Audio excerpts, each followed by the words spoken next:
what do you think the Bitcoin Cash community needs to hear?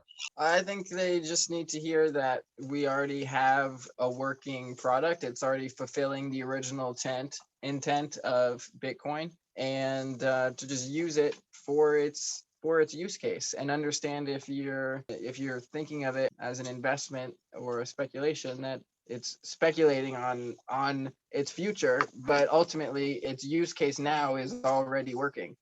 Just use it as it's meant to be used, and there's so many different ways that are empowering to use it, like Purse.io being a great one. There's lots of different services that will, like buying seeds online, they'll give you free seeds or discounts for buying them, or buying precious metals with cryptocurrency versus something else. You'll pay a cheaper price using the cryptocurrency. So just use it, and then demonstrate to other people that you're in a relation with how it benefits you to use it.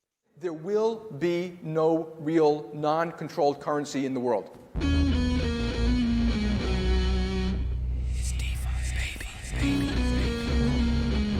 We're coming for you, banks. Bitcoin is punk rock. Deal with it. You split, we bankrupt you. Do you use Lightning wallets to pay for things or not? No. Bitcoin Cash would be seen as more of a threat to the United States hegemony than Bitcoin. Miles, Tom, what's your favorite kind of money? Bitcoin Cash. Hello and welcome back to the Bitcoin Cash podcast, following Bitcoin Cash on its rise to global reserve currency. This is episode number 36, 2022. Welcome back, everyone. I love it. And living off the grid with a guest, Sovereign Naan of Allodium. Today is Sunday, the 9th of January, 2022. I'm your host, Jeremy. Jet is in charge of the production, as always. I'm stoked to be back. I got to be honest, had a couple of weeks off the podcast and everything, and I've been missing it, actually.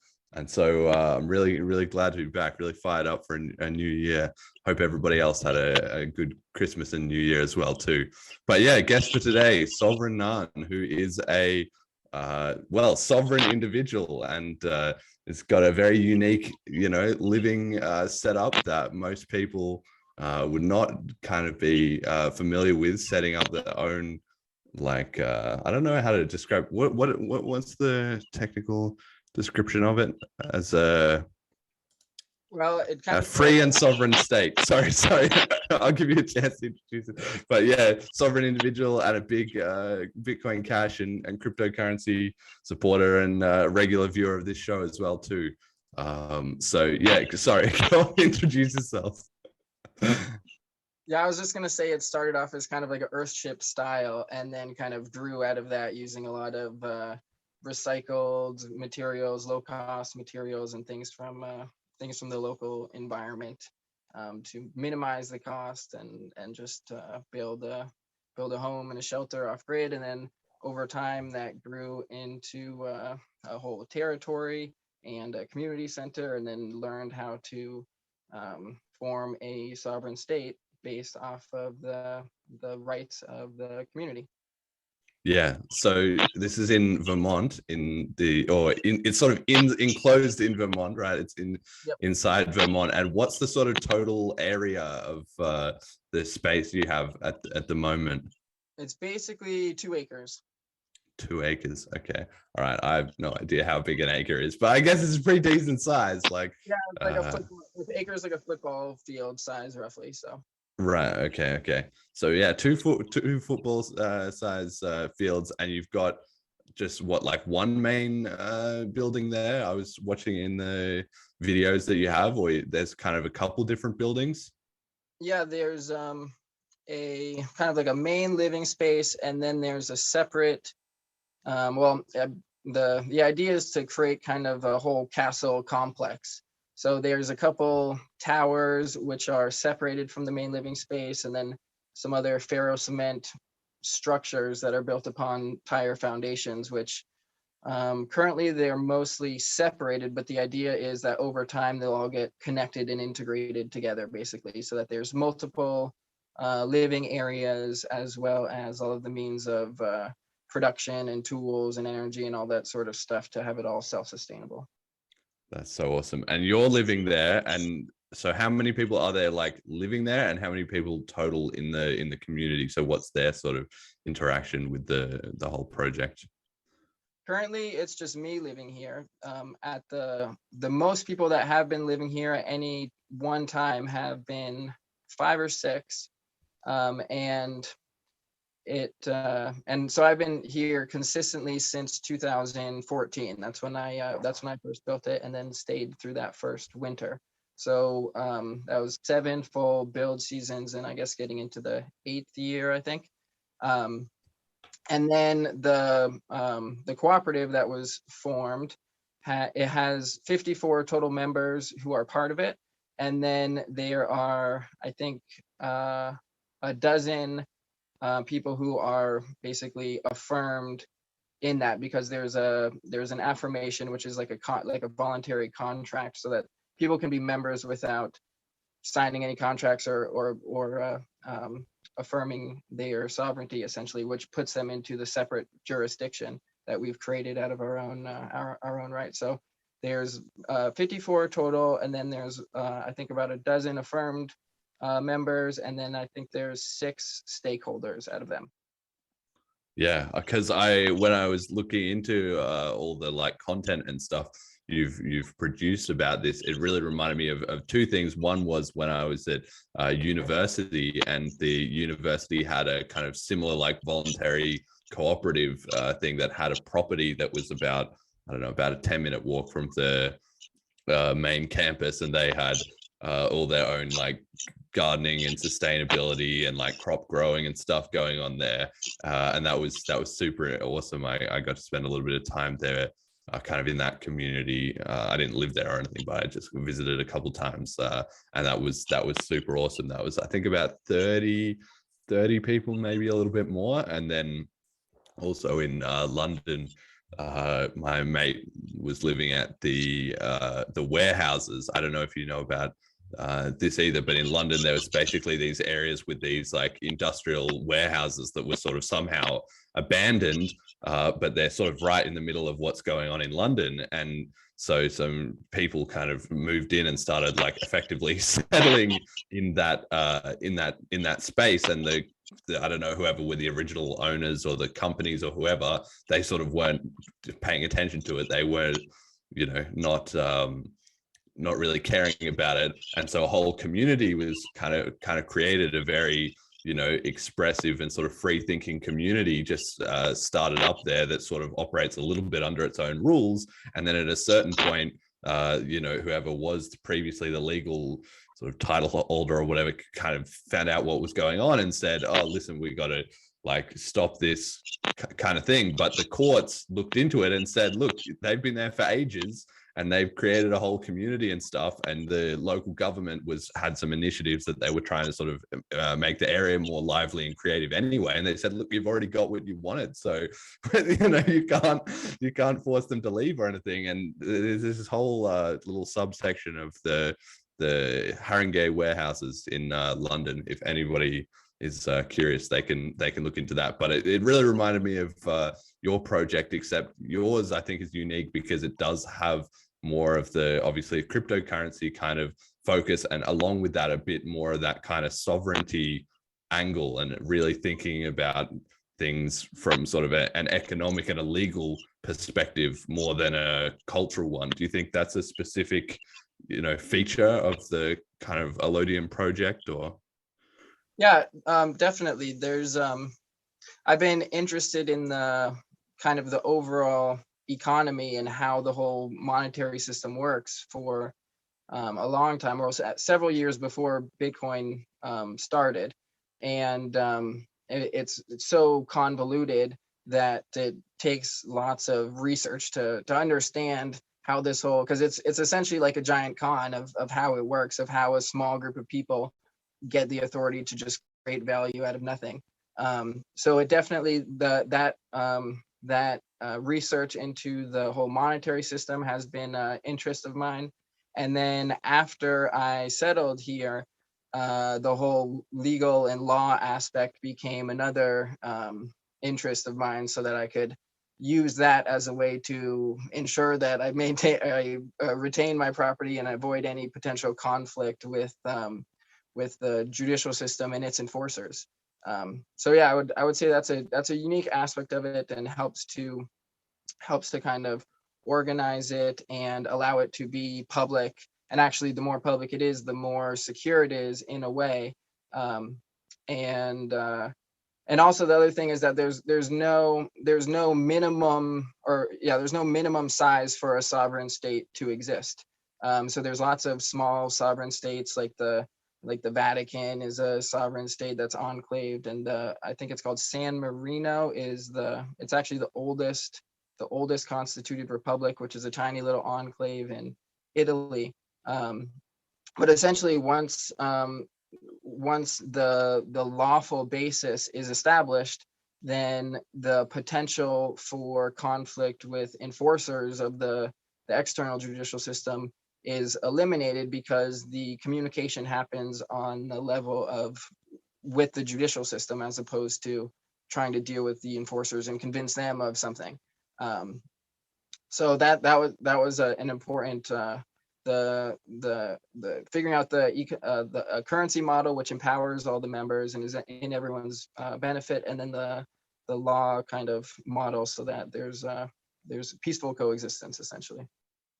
Yeah, so for all the listeners to kind of give one more kind of sort of overview, if they're still not clear about this, is that essentially you've created an area inside the United States which is just completely peaceful and like potentially or even realistically a separate kind of entity from the United States.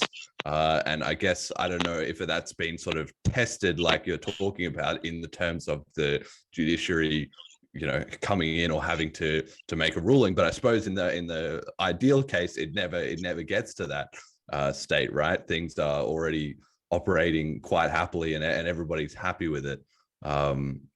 And of course, being sort of separate in that way, you've had to just set up everything yourself in terms of sustainable crops and the living accommodation and all everything that you've kind of built, right? So this is just I'm just fascinated. I think this is a super interesting thing, and definitely I guess we'll talk about it a bit more in the dedicated section, but hopefully that's a bit of it. I'm just very mindful that people often would be listening to this while they're in the middle of something else, so following the whole story that might be quite hard to sort of visualize without, like, I've looked at some of the videos and everything that really helps to clarify it.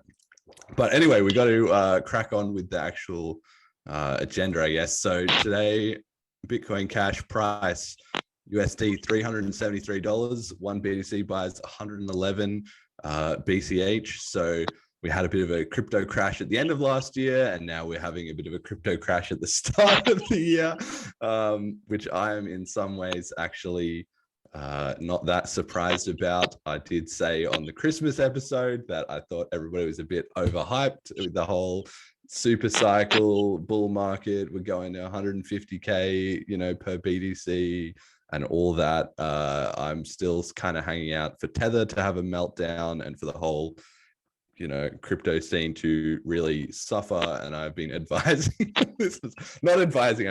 not financially advising the listeners for a long time to be kind of wary of sort of potential for downwards volatility. And I think we might see that over 2022, like we might have a long, slow kind of grind downwards, which kind of crypto typically has once all the euphoria has left the scene. But as far as the price goes, do you follow the price action very much? And I mean, how long have you been involved in crypto?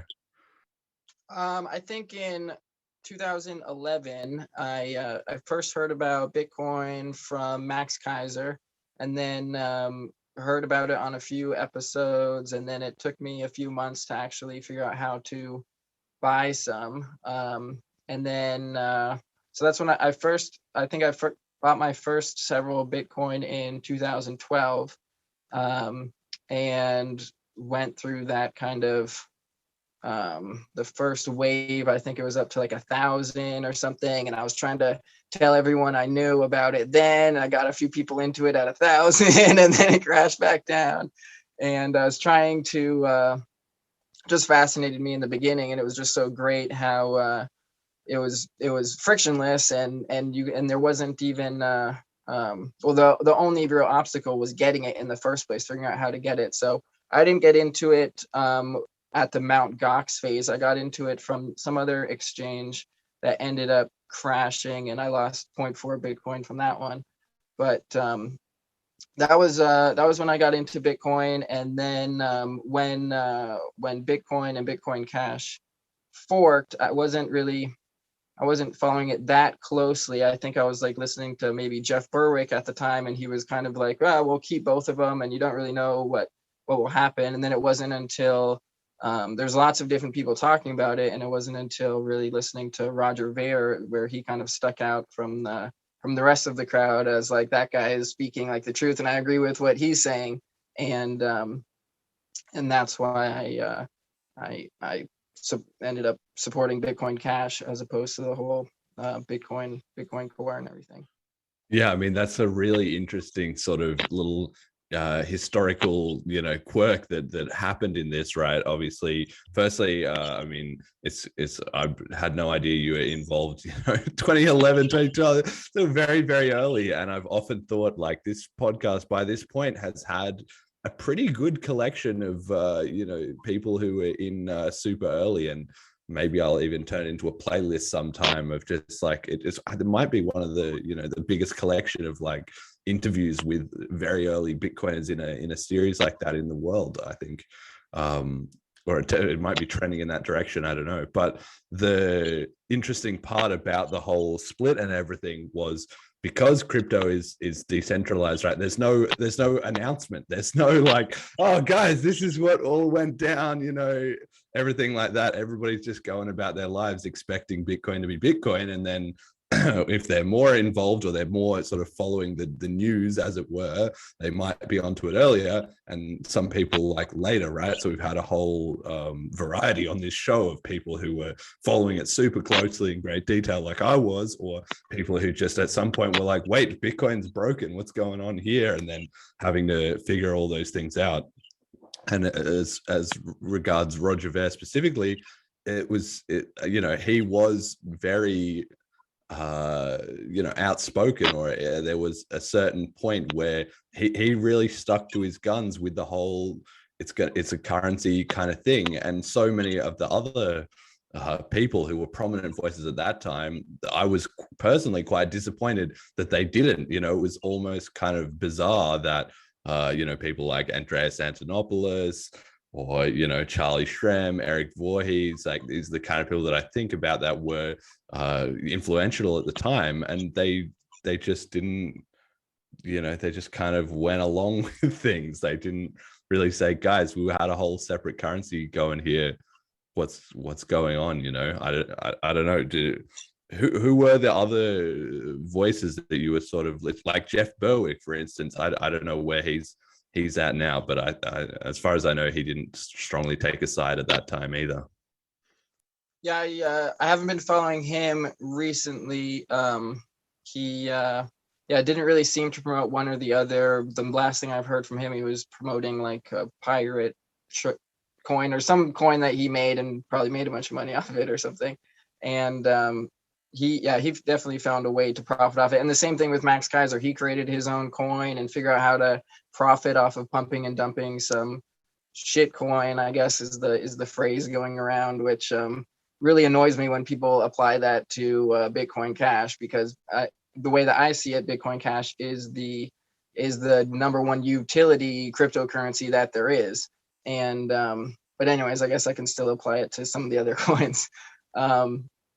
But trying to think back, I guess I just listened to guests. I mean, a lot of those guests I think were on Max Kaiser's show, and I wasn't following it that closely, but I would listen to different interviews with different people, and I guess the ones that stuck out to me really Roger Ver stuck out to me amongst most of the other ones. There's some of the, yeah, but I don't even have the names off the top of my head to say like who kind of influenced me. But I definitely did listen to interviews of probably a dozen different people, and it was like, well, maybe they're right, maybe they're not. And right when it forked, it didn't seem like there was a big difference because it didn't become clear the transaction cost difference. But then over time, when it's like, well, this one is still basically frictionless and this one has a huge expense, then it's like, well, one of them is still fulfilling the original purpose and the other one isn't.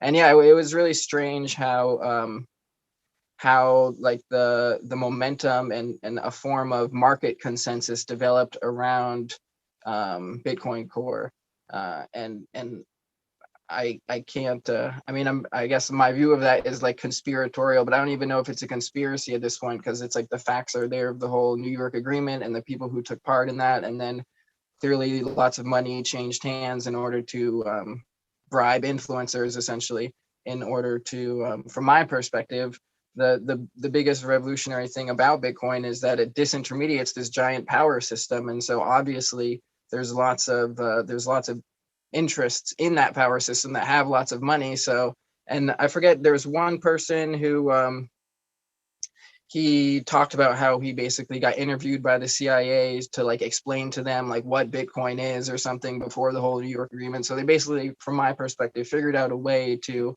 kind of prevent it from fulfilling its utility, take the brand, and kind of integrate it into their financial system. And so all of the people who kind of bought into that, I stopped following all of them because they're basically just sellouts from my perspective. And sure, they profited a lot from that, but if your values are based in like ideals and not dollar figures, then I think those are the people who are still excited about Bitcoin Cash. Yeah, that's why it's just, the whole thing in hindsight, I often think about it, the ironic part was that the more decentralized part of the sort of Bitcoin community was not prepared for that kind of attack, precisely because it was decentralized, right? Everybody was just doing their own thing. There was no like central, arrangement or whatever.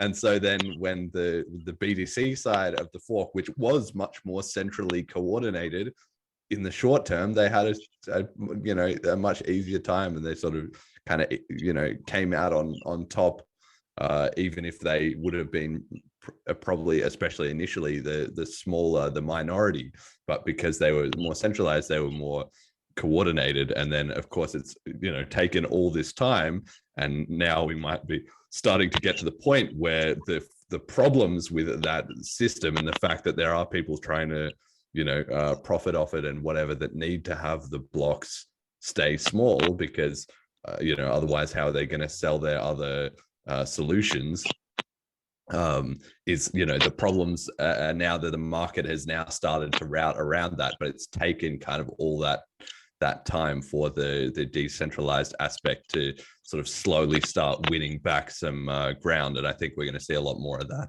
over the next maybe 5 to 10 years, because the information gets out and the truth sort of spreads around, routes around those problems. But it's taken all that time for those things to kind of come to the surface. So yeah, anyway, super interesting how that all played out. There'll be a lot of history written about that as time goes on. I mean, there already has been. So for the transactions, we got 40,000 ish transactions on BCH.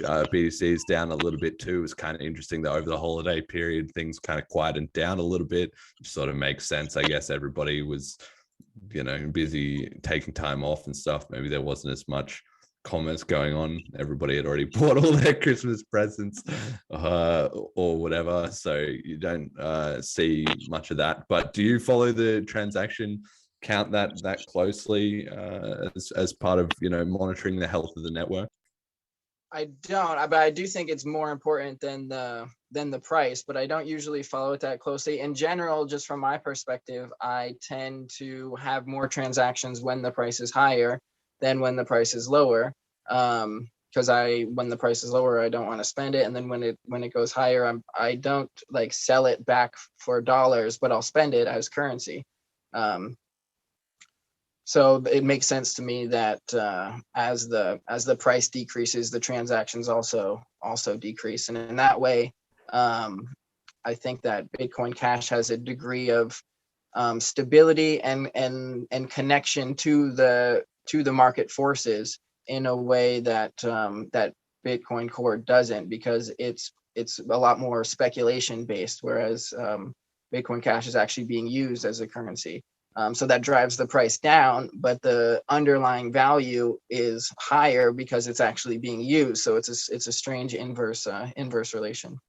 Yeah, exactly. And I think it's definitely interesting that there's, so much theory, that people have about, oh, well, if you have this currency where things are supposedly getting more valuable over time because there's a limited supply, well, then no one would ever spend it. They would just all, hodl it and hope that the price went to the moon. But whenever I hear anybody trying to give me those explanations, it's like, well, I don't know, that you obviously haven't used it very much, because if you use it yourself, you discover exactly what you're saying. It's the opposite.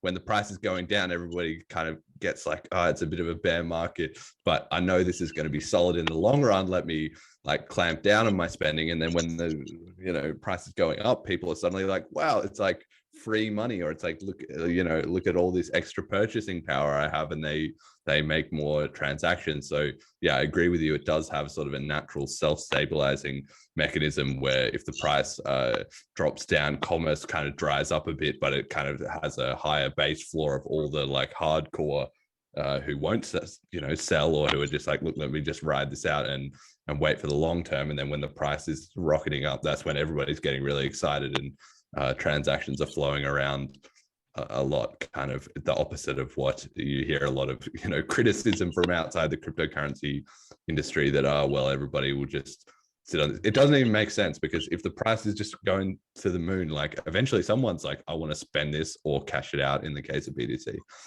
it's just people want stuff, and if they have massively increased purchasing power, they go and buy it, right? So that kind of makes sense. Yeah, it's a completely different mentality behind Bitcoin Cash and Bitcoin Core. So I think that mentality does make sense for Bitcoin Core, because the average person, I think, in that doesn't see it as a currency. And I don't even call it a currency anymore, because I think it failed as a currency. So I don't even think it is a cryptocurrency. I think it's like a blockchain asset or something like that. And the people in the community, that's how they're framing it, as like a competing with gold, not competing with other currencies. But it makes sense if you're just seeing it as like as a speculation, or more so people think of it as an investment, even though it really is just a speculation. But as an investment, you want your investments to be going up. And if you're sure that's what you want to invest in, and you're confident in that, you don't want to get out of that investment. And then, because also then you have to pay taxes. So it makes sense from my perspective. And then that speculative kind of emotional, I wanted to say fervor, I don't know if that's the right word, but it leads to the panic selling. Whereas in Bitcoin Cash, if the price spikes down, like the last time it did in, I want to say March of 2021, I took all of the cash that I had in store and went to the bank and bought as much Bitcoin Cash as I could. Like, oh, it's on fire sale right now. And and so that benefited me, and then that multiplied so that I was able to spend that over the next few years and buy other things, and buy it on purse.io. So it was like even cheaper than buying it otherwise. So the same value goes further. But I won't touch Bitcoin Core at all, because it's so inflated that maybe it will keep going up, but you might just be throwing your money away.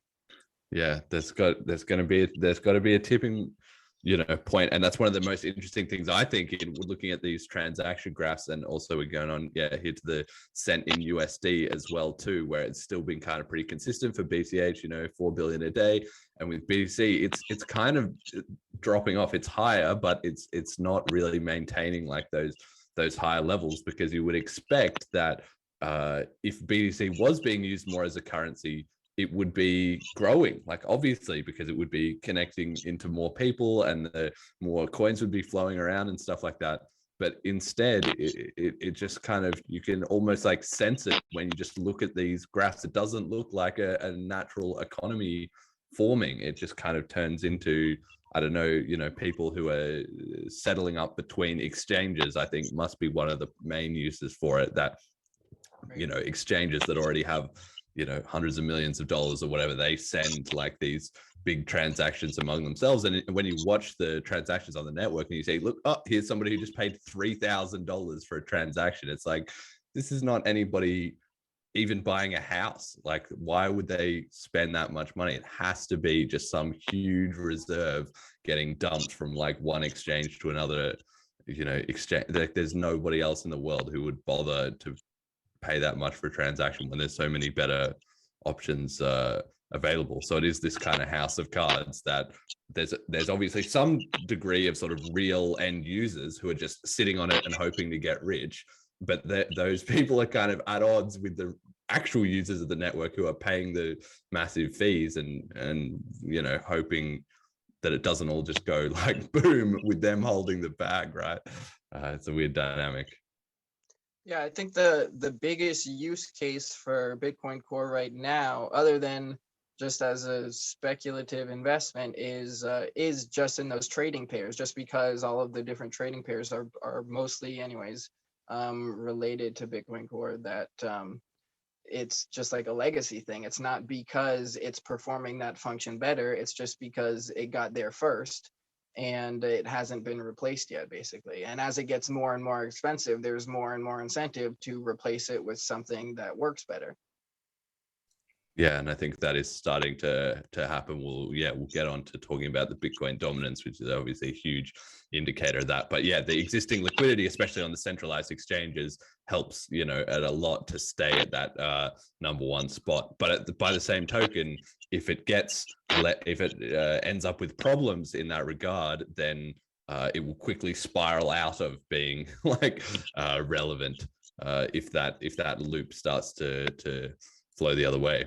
Right. So first topic for today that I really wanted to talk about was VitalikButerin. The 1st of January, he was coming out firing in 2022, completely unprompted from nowhere. Basically, this is Vitalik, who's the co-founder of Ethereum. For those who are not au fait with all this. But anyway, he's a huge voice in the cryptocurrency scene. And he made a thread on Twitter to start the year where he kind of reflected on some of his opinions and things from the last several years, talking about, one thing he said was that the fees on Ethereum are too high and they should be trying to bring that down, and they're working on scaling, and some of the ideas he had 5 years ago were really stupid, and some of them sort of lasted the test of time and all that. But the most relevant points to this podcast is he made some comments about Bitcoin Cash. So in 2017, he's quoted himself where he said, "1, I consider BCH a legitimate contender for the Bitcoin name. I consider Bitcoin's failure to raise block sizes to keep fees reasonable to be a large, non-consensual change to the original plan, in quotation marks, morally tantamount to a hard fork. 2, Thamos's censorship." So at the time of the split, he was like sort of on the big block side. He was on the BCH side in spirit, even though he was busy running Ethereum, so he wasn't really making any strong influence either way. And kind of, it's interesting in hindsight that even though he was such a prominent early Bitcoiner and he did care a lot about it, because he'd already established Ethereum as his separate thing, he's kind of been a bit on the sidelines. But in spirit, I think he's still a bit of a big blocker. So that was his thoughts in 2017. And then in January 1st of this year, as part of his thread, he said, "I was optimistic about Bitcoin Cash specifically because I agreed with the big blocker arguments in the scaling war more than the small blocker arguments. Today, I would call BCH mostly a failure. My main takeaway: communities formed around a rebellion, even if they have a good cause, often have a hard time long term because they value bravery over competence, and are united around resistance rather than a coherent way forward." And this was such an interesting take to come out from him, because it did get some sort of interesting reactions, which we'll talk about next. But I sort of was not really that surprised to hear him say that, or at least think it's consistent with his position, because the most recent stuff I'd heard from him was on this chat that he did with Lex Friedman, which I talked about on one of the previous podcast episodes. And he basically was talking about, okay, Bitcoin Cash had the right idea, but then they kind of got embroiled in the fork with Bitcoin SV and Craig Wright left. And then he sort of talked about, okay, and then later on they forked off from eCash. And whereas I sort of feel like there's a split after, like, not a split, but there's a line after that point, that the community at that point was finally on the same page after all the back and forth. But it sounds like either he doesn't agree with that, or he maybe hasn't been paying as close attention. So in his mind, it's probably just, trailing off over the next few years in more splits and more kind of, chaos, right? It is logical that initially the Bitcoin Cash side was defined as the not Bitcoin Core side, rather than, it sort of devolved into, well, what are we going to do instead? And hence there's been kind of multiple forks. But I feel like now the Bitcoin Cash community is on the same page, and it does have the white paper is essentially still the roadmap of, this is what we're trying to do, and we're trying to be a peer-to-peer electronic cash, usable currency, right? So even though Vitalik was kind of talking about, okay, it's all over, and I think these guys are just pretty much done, I think he might be surprised if Bitcoin Cash is finally on the same page and starts to roar back. It's kind of pretty harsh for him to say it's a failure, given that the fees are still low, it's still completely usable, still has a strong community, it has smart BCHs come out, the kind of governance process and all that, there's been wrangling about that, but it's mostly been, sorted out. So I guess Vitalik copped some flack from the BCH community, kind of being like, well, our network's actually perfectly fine, and it's a bit rich to be, criticizing it as a failure when it still does exactly what it says. Meanwhile, Ethereum, is besieged with competitors because of its own high fees. So I guess there's a lot of different angles you can take to it. What did you make of Vitalik's comments? I think maybe the consistent thing from his perspective is, if he is only concerned with Ethereum, then rooting for the underdog after the fork is benefiting Ethereum. And now that Ethereum's gaining on Bitcoin Core, and Bitcoin Cash actually has all sorts of innovation like Smart BCH, which, as far as I understand, can basically run Ethereum contracts on Bitcoin Cash frictionless. Now there's a new potential competitor for him to trash with his reach. I think it's kind of interesting, the valuing bravery over competence. I don't really understand it. I guess it's a compliment to say that he thinks we're all brave. I don't understand how the lack of competence, like, it not only still works like the original Bitcoin, but it has all sorts of use cases that the other ones don't have. So as far as I can tell, it has the most competence, but I guess I appreciate him considering us all brave. And I mean, there's a coherent way forward. I don't know what the resistance is. Maybe it's the resistance to compromise the ideals, and that's what's brave. But that's not a lack of competence, because it still works. So I think he's just saying that he's not brave, and he has compromised his ideals, and he's just kind of externalizing that onto his competition. Interesting. I mean, I can sort of, I understand what he's trying to say, right? What he's basically reflecting on, again, if you sort of really take it of that perspective of after the split, it's him sort of observing both sides, that Bitcoin Core, like we sort of mentioned before, because they were the more centralized side, it was like, okay, the plan is we're going to freeze everything at 1 megabyte, we're going to rebrand as digital gold, and we're still going to be Bitcoin, with the brand name. And that was kind of their plan, and that's what they've done, right? They haven't had further forks, they haven't had internal community disagreement, and at the very least, the BTC side had definitely ended up with a lot more of the people. I wouldn't say they were more technically competent, but they were more technically focused, right? A lot of the arguments made on the BTC side were kind of we're the developers from on high and you should listen to us, right? And so a lot of people kind of bought into that. Whereas with the BCH side, it was more like people who were like,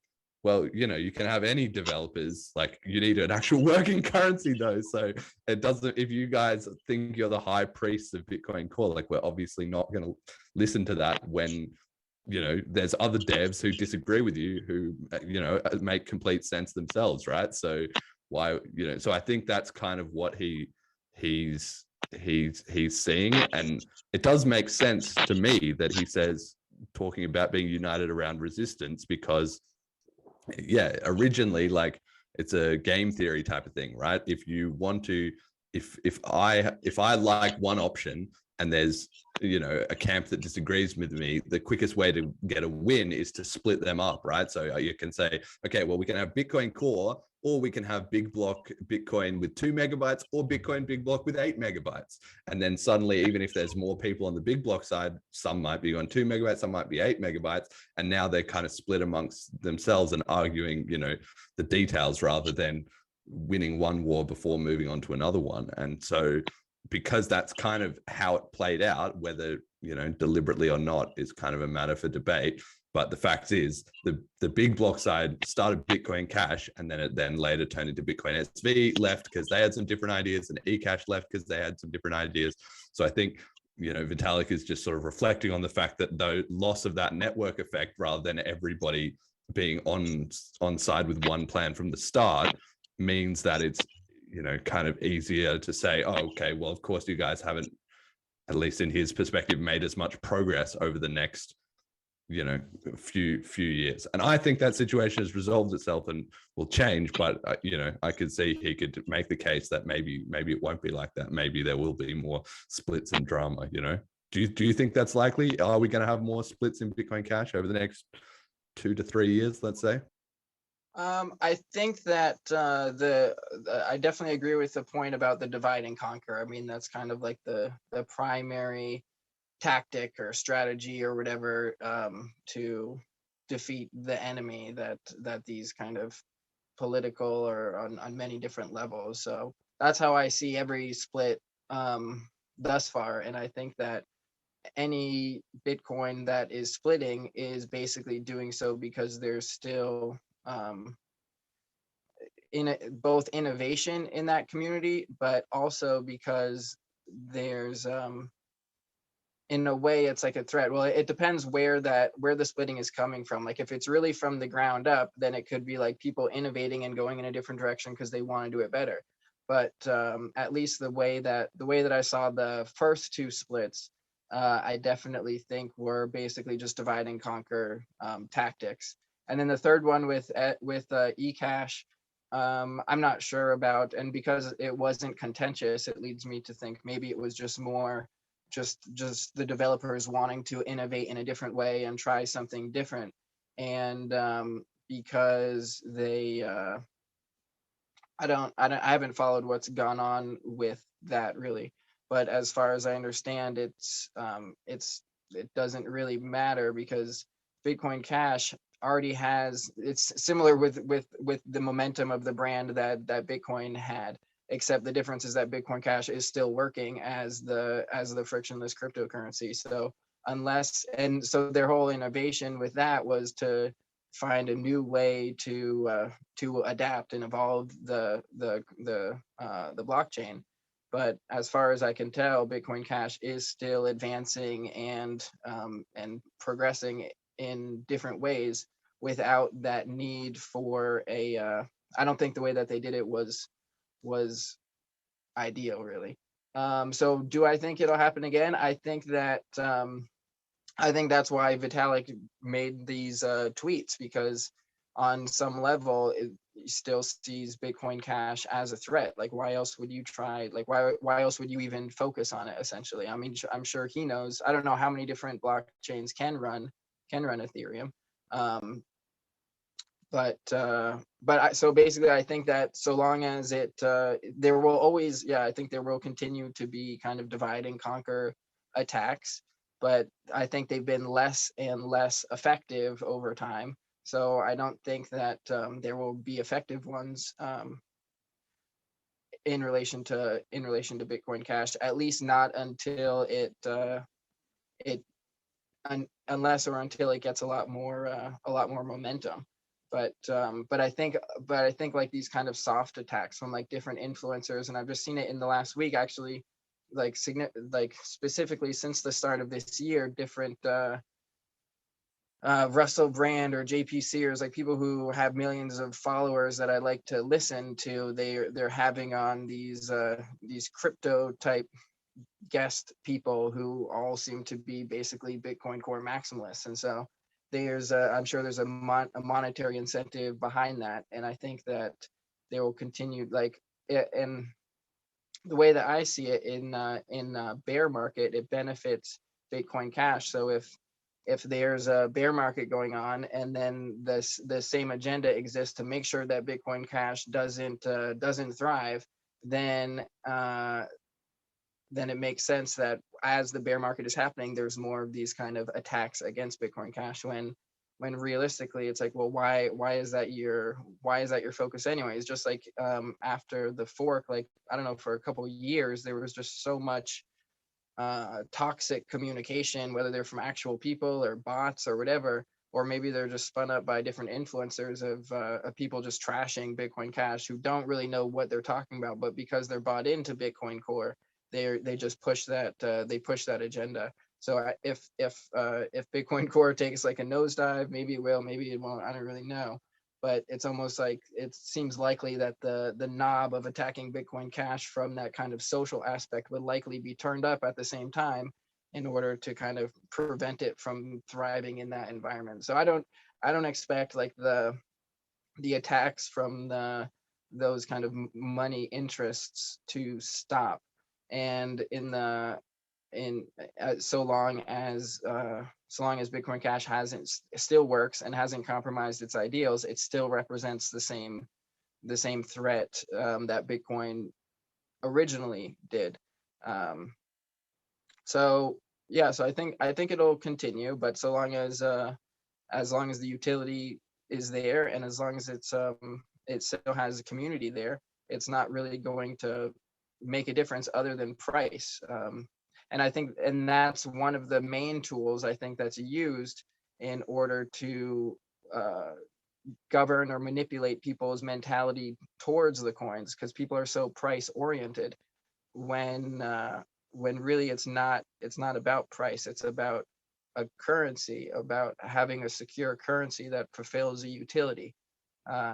So people get caught in this trap all the time of comparing Bitcoin Cash to the other currencies and like, oh, this one's doing better, or you see the list of all the different ones and where does it rank in the list and what's going up or down.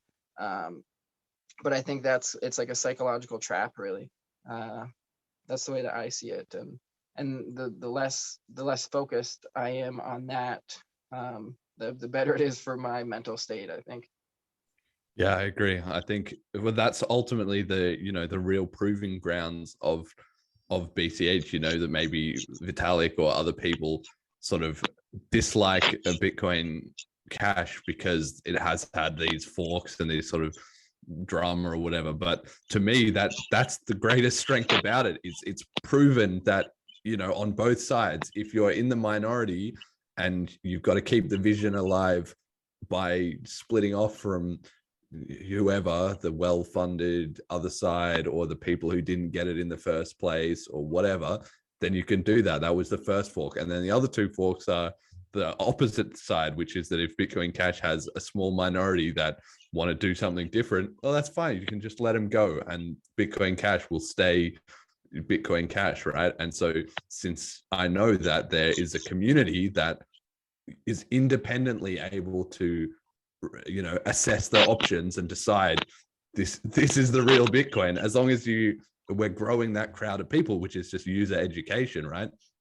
I'm not sitting here trying to tell everybody if there was another split that they should listen to me as to this one is Bitcoin or that one is Bitcoin. No, everybody should independently read the white paper, look at the coins, listen to the arguments and make their own decision. And at some point, that group of people who can independently make that decision hits a critical mass, and then the community just becomes like unstoppable, right? And I think that's kind of what is starting to happen around BCH. So it's very interesting that Vitalik was criticizing, but on the whole, I don't think people were too like salty about it. People just, people for the most part were just kind of like, all right, well, whatever, Vitalik, sounds like you're not really staying in the race with us here on creating a usable, peer-to-peer cash. But I do take his points that, maybe BCH still hasn't broken through in terms of it still hasn't, gained the momentum against BTC to say we are the real Bitcoin. Obviously, I would say that, but like, let's say if there was a huge price run up and BCH was, let's say, 1/10 or 1/5 or 1/2 the price of BTC, suddenly the voices would get really, really loud. Like, if BCH takes over BTC, Coinbase, what are you doing? The different exchanges, like, are you guys going to give him back the title of Bitcoin? But we're not going to have that discussion until BCH has a huge surge of kind of momentum and interest. And if you're not paying close attention to the details, then you might not see that or think that was likely or going to happen, which I think is how Vitalik is seeing it. So it is kind of on us, I feel, to kick it up a gear, hopefully in 2022, and make some start making that case a little bit stronger. Like, we're still in the conversation, we're not out of the conversation, but on the other hand, we're also not making big strides, or like, we could do better about making big strides forward in the minds of people like Vitalik, who are maybe watching it at a semi-casual level rather than in the detail. Yeah, I mean, I think that a lot of the noise is coming from people who aren't using cryptocurrency as currency. So when you actually try to use the cryptocurrency as currency and not use a competing currency, maybe I'm just ignorant of the other cryptocurrencies out there, but there's nothing that compares to Bitcoin Cash. Like, I can literally, like, I traveled overseas a couple of years ago. I paid for my plane ticket. I paid for my hostel. I paid for all of my purchases with my MasterCard, which is loaded with Bitcoin Cash. I can pay my phone bill, all of my bills I can pay with Bitcoin Cash. Like, I can very easily do that. The only problem is the roadblock they put to buying more Bitcoin Cash, essentially, because that's how they their way to one of their ways to prevent it from being used as currency is if it's so difficult to convert your dollars to Bitcoin Cash, then it becomes less of both the friction and the difficulty, the obstacles and the hoops and everything that you have to go through. But I mean, you could probably use Bitcoin Core to do most of those transactions, but every transaction you would just be paying several dollars. You just be burning it. Like, there's zero point of doing that, because if they're doing the same thing and one you have to just like burn a $5 bill every single transaction, it's like, why the hell are you doing that when there's no benefit to it?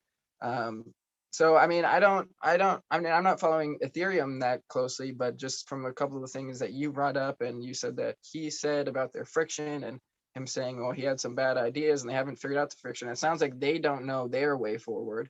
But it's really clear to me what Bitcoin Cash's way forward. It's the exact same way forward that Bitcoin had in the beginning, is working as a cryptocurrency, which it still does. There's no lack of competence. There's so much competence that it not only works as a cryptocurrency, but there's all of these things that are now able to be built on top of it. So, I mean, if I was him, maybe I would put out a tweet like that, and then I would sell some Ethereum and buy some Bitcoin Cash when it goes down. Maybe I bet I don't know, maybe there'll be some people doing that, but yeah, it just seems pretty hypocritical to me. Yeah, I think that's a pretty, mature and reasonable take on it. Everybody's just kind of like, Vitalik, sort out your own network before you kind of come and mess around with us. So I've got on the next slide as well, it was sort of interesting, the takes that people had in reaction to this. I've got 3 takes here, which sort of form 3 points on a triangle sort of as to the reaction. So the first one was from Mark Lamb, which is the take I will, personally would most kind of agree with, where he said BCH is united around a way forward, and Wang Kui 0508, which is Kui Wang, one of the smart BCH developers, is spearheading much of that way forward with respect to smart BCH. The community is highly decentralized and has accomplished a great deal with decentralized decision making. It's starting to show, and then a link to the DeFi Llama stats for smart BCH. So I think that's kind of the BCH community take, was just sort of like, we're doing fine, man. Like, just we're on the same page. We're doing exactly what you said, pretty much the same thing you said, similar stuff to what I said. That was kind of what internally the community felt like, okay, well, you can criticize us for that, whatever, but it's not really that valid. But of course, if you take the other side of the coin, so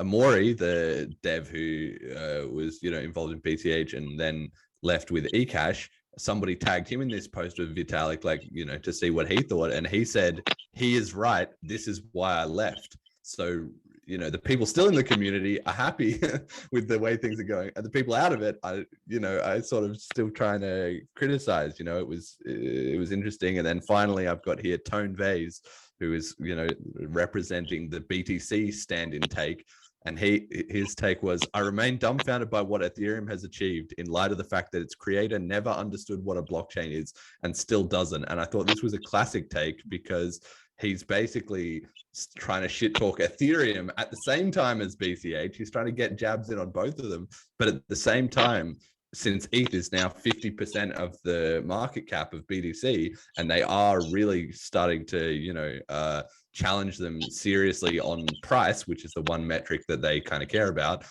he kind of has to acknowledge, like, Ethereum must be doing something right, because they're creeping up on us. But so he's sort of trying to backhanded compliment to Ethereum, like, well, you're doing better than BCH, but you're still shit. And then also trying to talk down BCH, they never understood what a blockchain was either, right? So it's kind of everybody's in the right place, right? The people who think we're doing great are inside the community, and the people who don't get it are not in the community. So I think everybody's where they should be. But did you have any thoughts on this kind of variety of reactions? Well, I agree with Mark Lamb. Tone Vase, that one surprises me, because in a way, the way I read it is almost like he's defending Bitcoin Cash, that he's deciding to jump in on that thread and then criticize Ethereum. Like, obviously, it's almost like, from his perspective, it's not even worth like criticizing Bitcoin Cash anymore. It's just like whatever is a bigger threat to their store of value narrative. So maybe the Bitcoin core maximalists will realize that Bitcoin Cash isn't a threat to them, because the brand isn't really in contention at this point, and there's completely different use cases for both. And so that kind of surprised me, that because I didn't see it as a criticism of Bitcoin.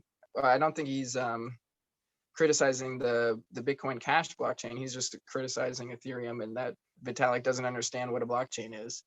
I don't know the validity of that, but it kind of surprised me that he would jump in on that thread.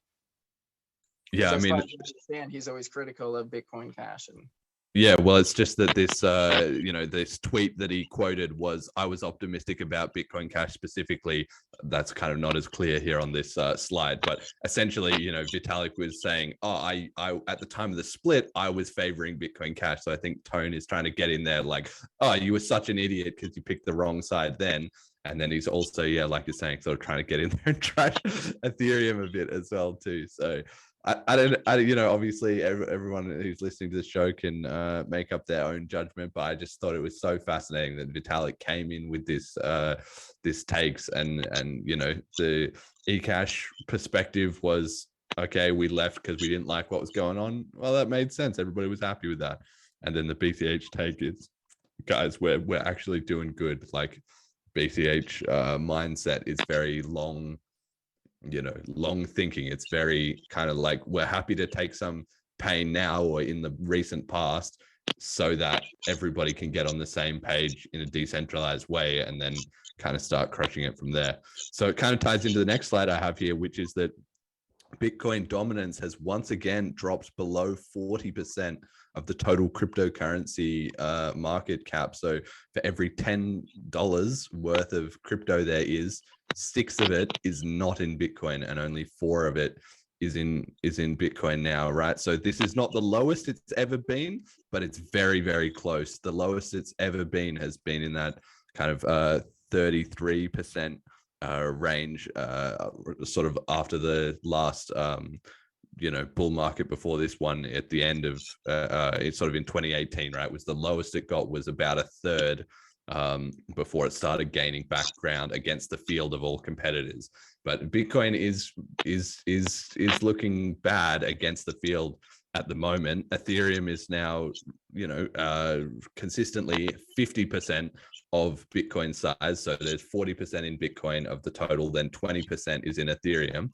And then obviously you have everything else making up the last 40%, particularly the ones outside the top 10, right? So the top 10, there's no real standouts from there in terms of them grabbing a lot of market share, but the just general field, including Bitcoin Cash and all the other thousands of others, are kind of gaining in prominence as the market spreads out into more and more currencies. So I sort of take this to mean that the market leaders, being BTC and ETH, are not delivering because they have the biggest network and the most brand recognition and stuff. They should be gaining against their competitors, but instead they're kind of falling behind because their fee problems and various other problems that their own communities have become kind of toxic, and maybe they're not innovating in the right way, or at the very least people are voting against them. People are more and more interested in all the other options, which kind of ties into the reactions that we saw to Vitalik talking down to BCH, but the market is kind of voting against him, maybe not on BCH specifically, but Ethereum just has more and more competition, and so does Bitcoin BTC. So I don't know, do you see this as kind of what's the word for it, is this an ongoing trend? Are we going to see, is Bitcoin dominance going to hit new all-time lows? Is that going to create panic in their camp that they're screwing up, or are they just going to go down with the ship and just watch it sink and never kind of switch up their game plan? Any thoughts on that? I think a big factor in the dominance decreasing is all of the hype in DeFi things and NFTs and all these other tokens that have these hugely inflated values. So then if it's in a zero-sum game, the Bitcoin core dominance is decreasing because of that.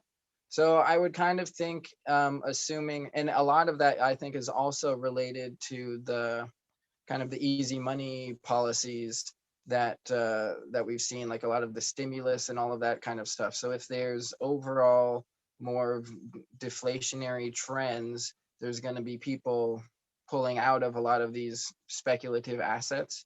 And I think likely when that happens, the Bitcoin dominance might go up some because a lot of these other really fluffy ones might crash a lot more than Bitcoin Core. So I would say maybe that dominance would increase, but it seems likely that I don't know, Ethereum does have a lot of momentum behind it, I guess because it's related to all of these other the DeFi and the NFT type things. But I think a lot of Bitcoin Core's momentum is kind of been spent in a large way. Like the guy from El Salvador, he says that maybe there might be 2 other countries that use that accept Bitcoin Core as a reserve or a currency or something this year. And so like their way forward, they're already kind of integrated with the whole financial institution. And at least the way that I see it, I think it got so inflated in order for those kind of like financial predatory institutions to hype it, to get people to put their money in at those inflated values, to take those people's money and then they'll drop it back down and then get the people to sell at a fire sale. And then whether or not it gets reinflated after that is kind of all up to them, basically. But so I could see it kind of happening either way, depending upon kind of the nature of the bear market, or if it gets reinflated or not. But overall, the current kind of economic trends that I'm perceiving is that there's kind of a deflationary cycle coming. So unless they and from my perspective, it's whether or not the Federal Reserve defends the dollar or not. So most likely they'll prevent it from going into hyperinflation, but it'll still inflate at very high values. But then the question is, will they stimulate the general market with stimulation checks and stuff? Because there can be, I guess it's stagflation, where they continue to inflate the monetary supply, but the economy is going down. So in that situation, the cryptocurrencies would be going down, because the retail market would need that money to pay for their bills. But then the financial industry, who would just have infinite money, essentially, they might repump it for their own means. So it's kind of hard for me to predict, because it's like based on these agendas of these large institutions, basically. But the Bitcoin Cash, I feel, is insulated from a lot of that speculative fervor, I guess. And in that way, I feel confident that that as there's the bear market proceeds in Bitcoin Cash, there's more kind of ratio of people wanting to buy at a sale. Whereas with Bitcoin Core, there's just going to be more people who are wanting to sell so that they don't lose absolutely everything that they put into it. And I guess a lot more immature investors in Bitcoin Core versus I don't even really like to think of Bitcoin Cash as an investment, because I like to think of it as a currency. And so the lower it goes, the more I want to see it as a store of value, because I'm confident in its utility as a currency. Whereas otherwise, I can just use it as a currency without needing to keep too much value there. So I think, at least from my perspective, for store of value, I prefer precious metals. But if the bear market proceeds and Bitcoin Cash gets down to a low price, then I would convert those precious metals into Bitcoin Cash. So that's kind of how I would kind of navigate it. But as to the overall dominance, it's really hard to say, because I feel like it's like a $2 trillion market cap or something. But I think that of the retail market that actually has their money in there, I would be surprised if it's like 10% of that. So it's really like trying to guess what these giant financial institutions will do, guess what the Fed will do. And I mean, in the grand scheme of things for world reserve currencies, every, like, what is it, 40 years or something, they jump to a new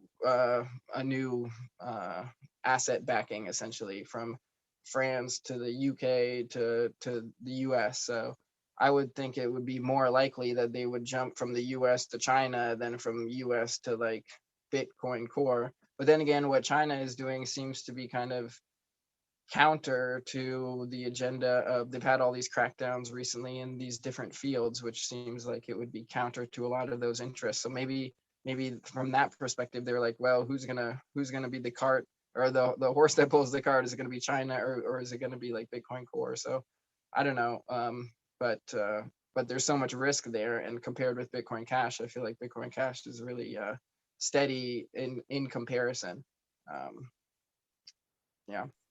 Yeah, definitely. I mean, BCH is certainly, if the whole crypto market drops, BCH like drops too. But I agree with you. I think the floor is much higher, at least proportionally, because people have been in it. They've already suffered a lot of sort of on paper losses, or whatever, and people can be so much reassured, because they're like, oh wait, I just bought a thing with this, like, it's working, it's all good, guys. Like, really real panic sets in when it's like, I've been focused on the price, I've been hoping the price is going up, it was going up, I'm succeeding. And then once it starts going down, it's like the more of the doubts creep in. And yeah, it's definitely interesting that you have that kind of strategy of the precious metals and BCH in a sort of a combo like that. Obviously, Bitcoin BTC also has, well, they've become more kind of against precious metals because they spend so much time arguing with Peter Schiff, I guess. They see it as really antagonistic, when really the two can, be synergistic like that. I mean, I've talked about silver investing on this show before as well, too. So kind of, do you think that, do you see that as being a trend that more people are going to get into as well? I don't know. It's hard to say, but I think that it's likely. Well, we have seen the trends of the central banks buying more gold, and the kind of the big institutions. I mean, the fact of the inflation of the U.S. dollar, it's losing its value at like maybe 6 to 15% every year. So if you're having to compete with that loss of value, then it makes sense to put your store value in something very stable.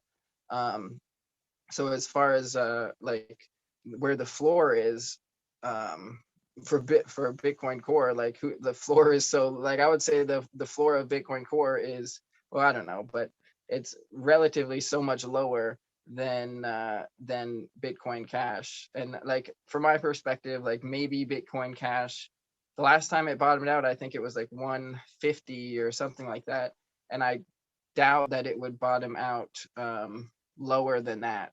So it like worst case scenario in my mind, it's like it could have like a 50% down, whereas Bitcoin Core could easily have like a 95% down or 100% down if it just doesn't come back, because it can't once it loses its appeal, and there's other things that outcompete it, just like the whole stock market bubble. Like people were sure that some domains had inherent value, but it turns out no, it has no inherent value if it gets outcompeted by another domain. It's just a word, a digital idea.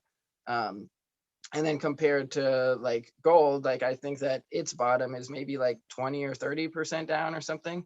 So in that way, I think, and obviously it has a history of millennia.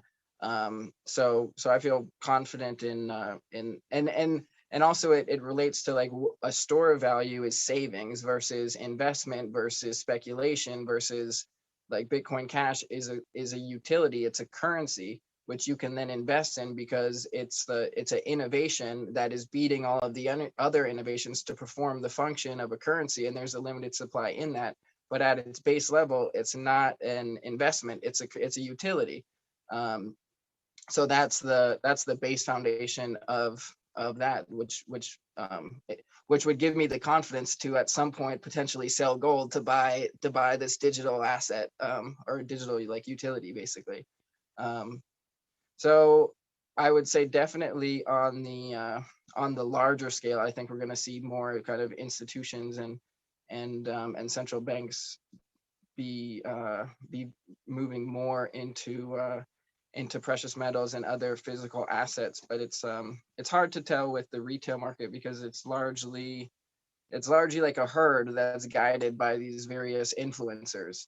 And so it's more likely from my perspective that the herd will get slaughtered than it will like all of a sudden figure out like where the value is, which is like a really dark kind of thing. But that's kind of the agenda of like the financial predators, is to take everybody's money, and the average person has like zero financial competence compared to like these giant financial institutions.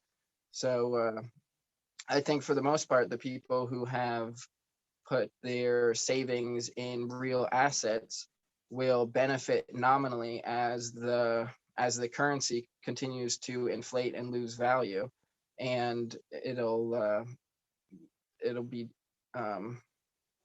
there's the kind of move to protect those assets. But like for Bitcoin Core, at least from my perspective, that was why it got so inflated in the first place, is so that as people get into it, they can take that money and continually deflate it. So whether or not people will move more into precious metals, I mean, I guess, yeah, if the price has some wild increases, then the herds will flock to it. But what I expect more from like gold is just kind of like a steady increase that will basically mirror in inverse the inflation rate, the loss of value of the dollar. So it's essentially, it's just, I don't see it as an investment. I just see that as savings. Like it's a weight of an element, and it's going to stay that same weight of an element regardless, unless like your only risk is someone who takes it from you.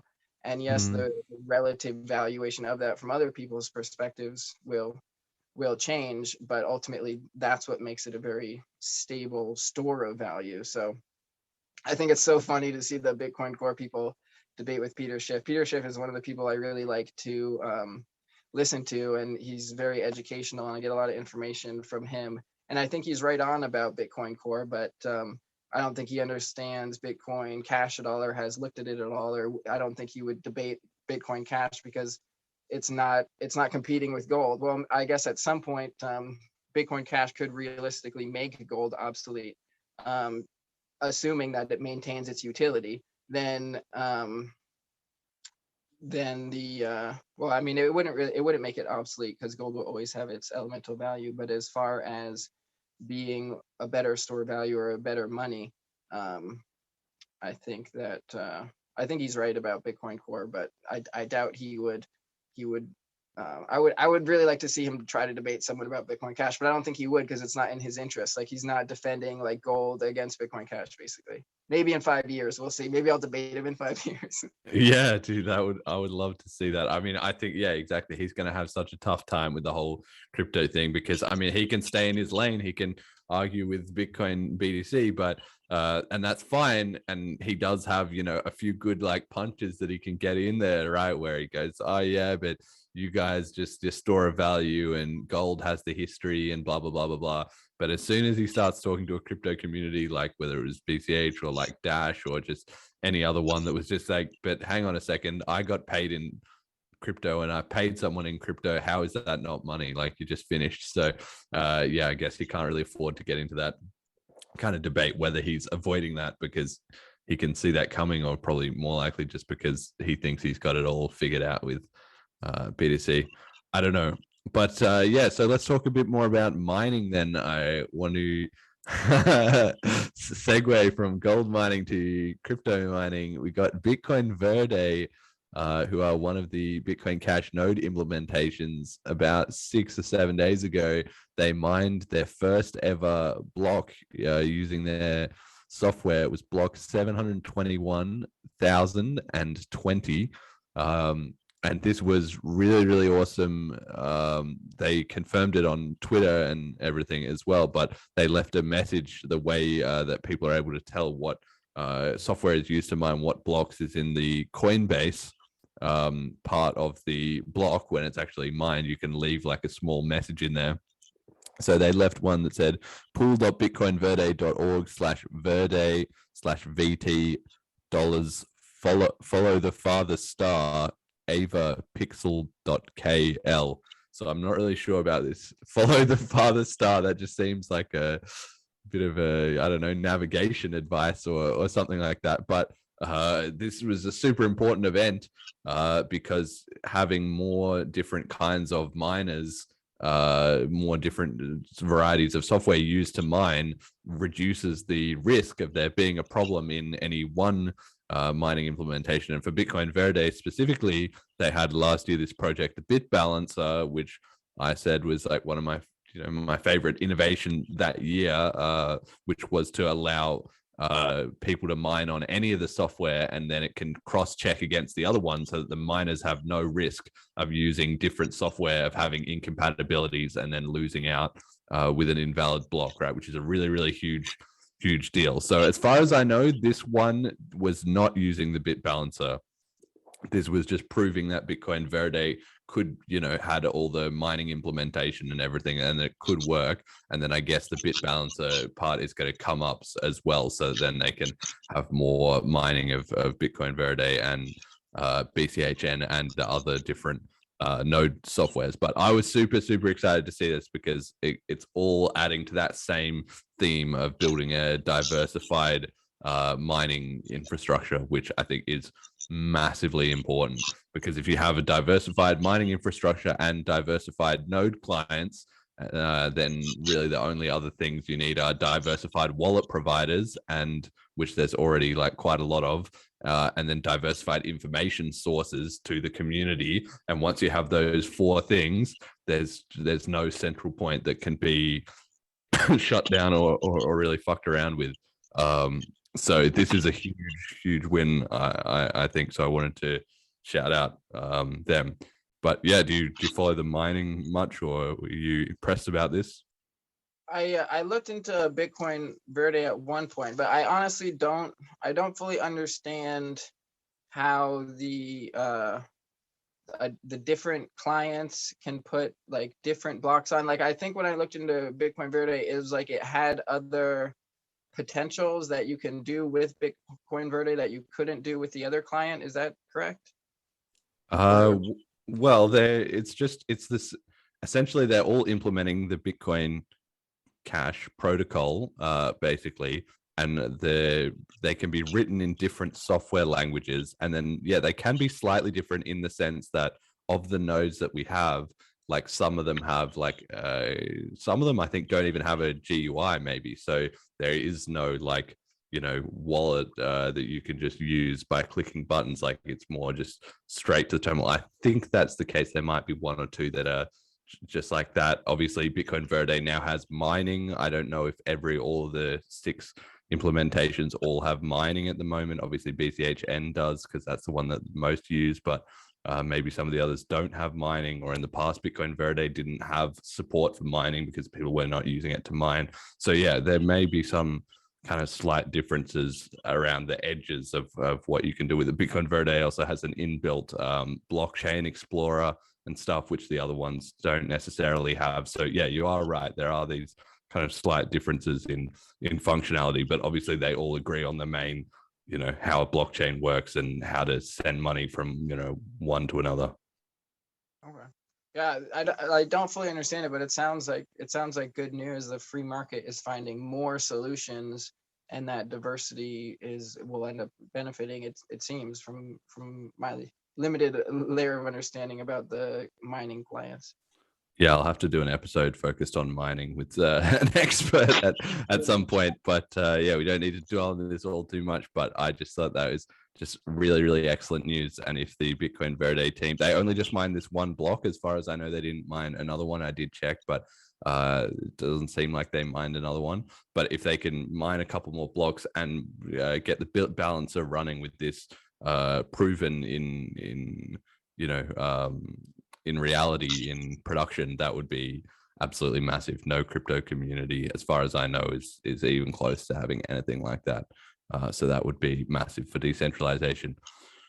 Right. So next topic, which we kind of started talking about at the start, but we can do a bit more of a deep dive into it, is living off the grid with Bitcoin Cash. And so you've got the Off-Grid Foundation and the kind of sovereign state Allodium, which people can check out at this link, Allodium, ALLODIUM.is, has more information and some pictures and stuff, and if they're interested in that. But we kind of talked about it at the start. So it's a free and sovereign state enclaved in Vermont in the United States, and I've got a few points here that I sort of took away from looking at all the information. So the Allodium Reserve holds BCH and gold as primary reserve assets, which I guess you were talking about before, but you also have your own blockchain currency called appreciation tokens, which you can clarify for me. I wasn't clear whether it was actually like a internet currency or whether it's kind of a blockchain, but it's run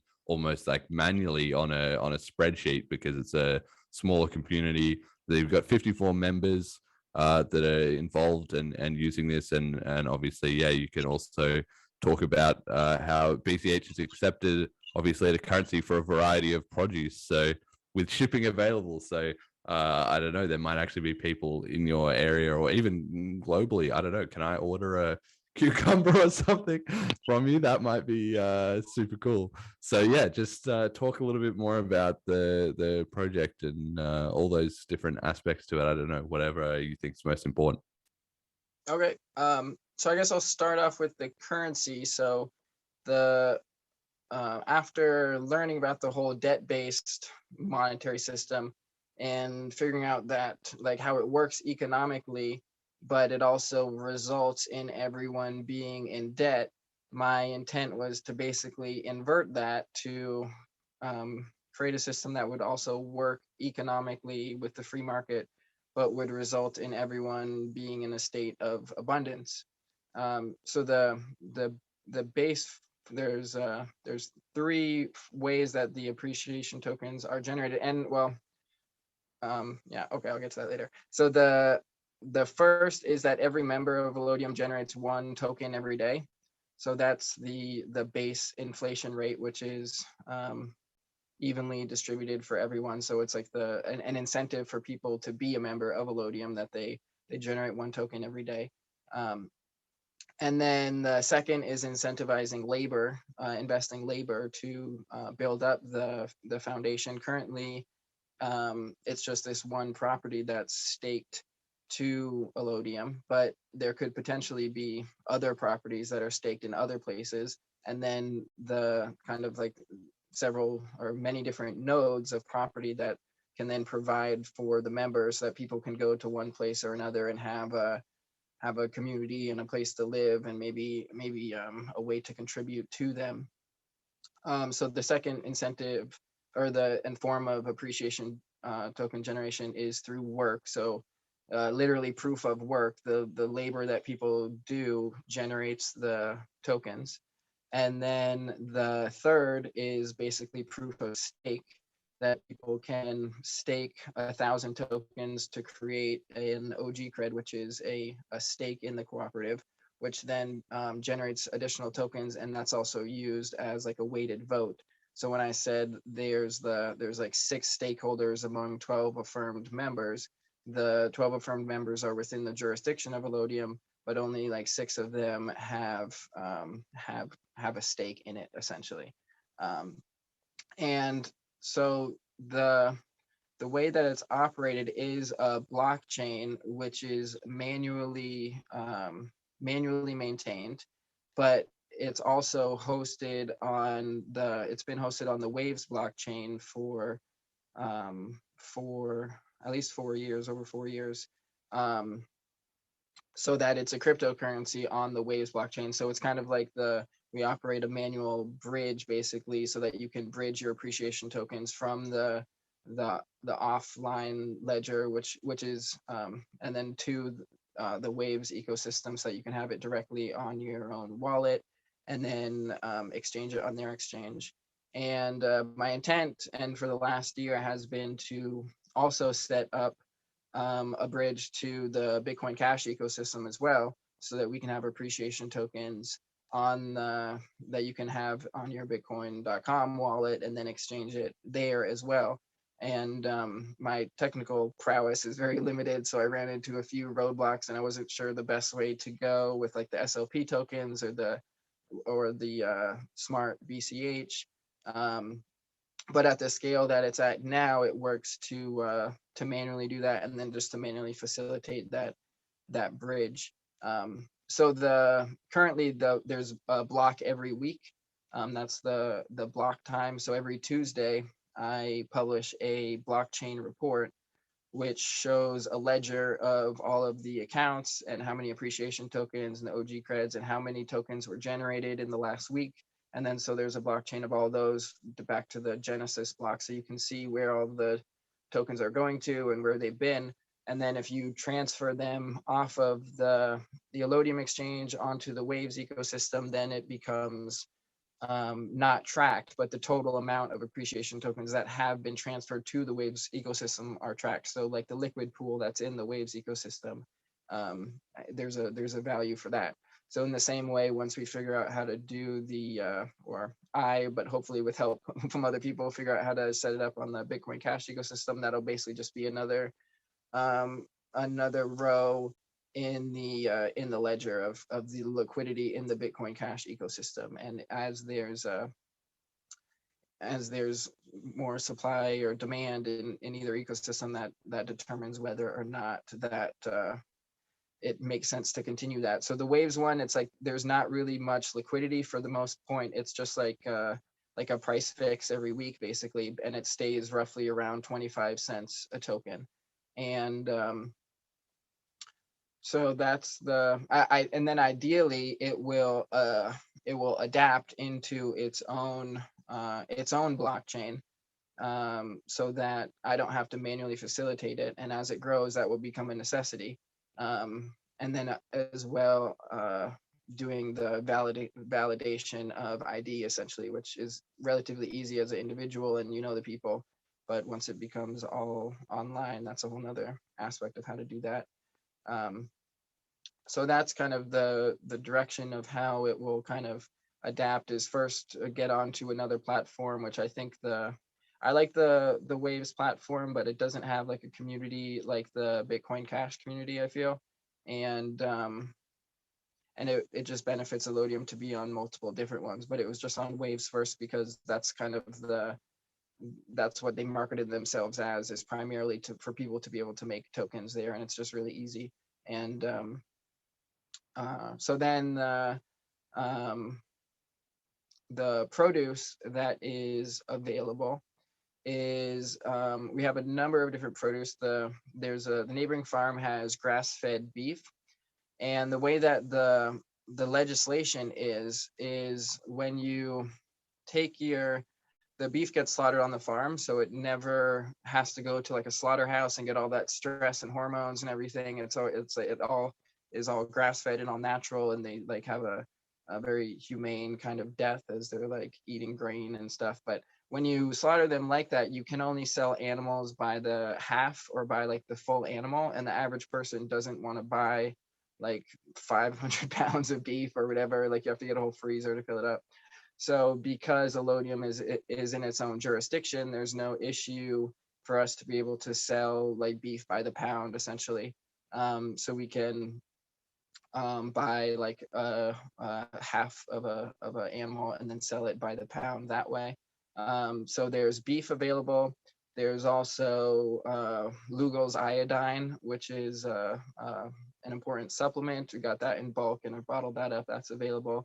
We also have legal cannabis products that are under the 0.03 THC limit. So there's we have gummies and flowers and also Delta 8 cartridges. So that's all legal to be able to ship throughout the US. I don't know about the shipping in other places because they have different laws and stuff. So for the most part, the shipping would just be in the US. But I mean, you could contact me, and if you know the laws of your state or whatever, and it'll all work out, then that could work as well.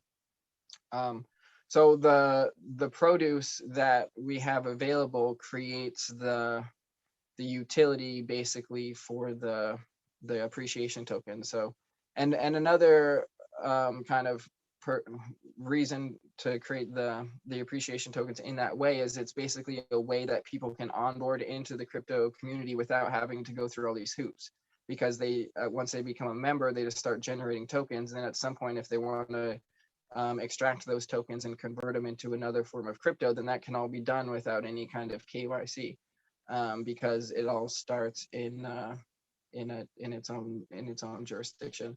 So that is I guess kind of an overview of the cryptocurrency and the what can be purchased with it. But then the goal in the long term is to just have that as the basically facilitating the liquidity, so as an abundant source of liquidity that benefits all of the members by giving them a source of abundance.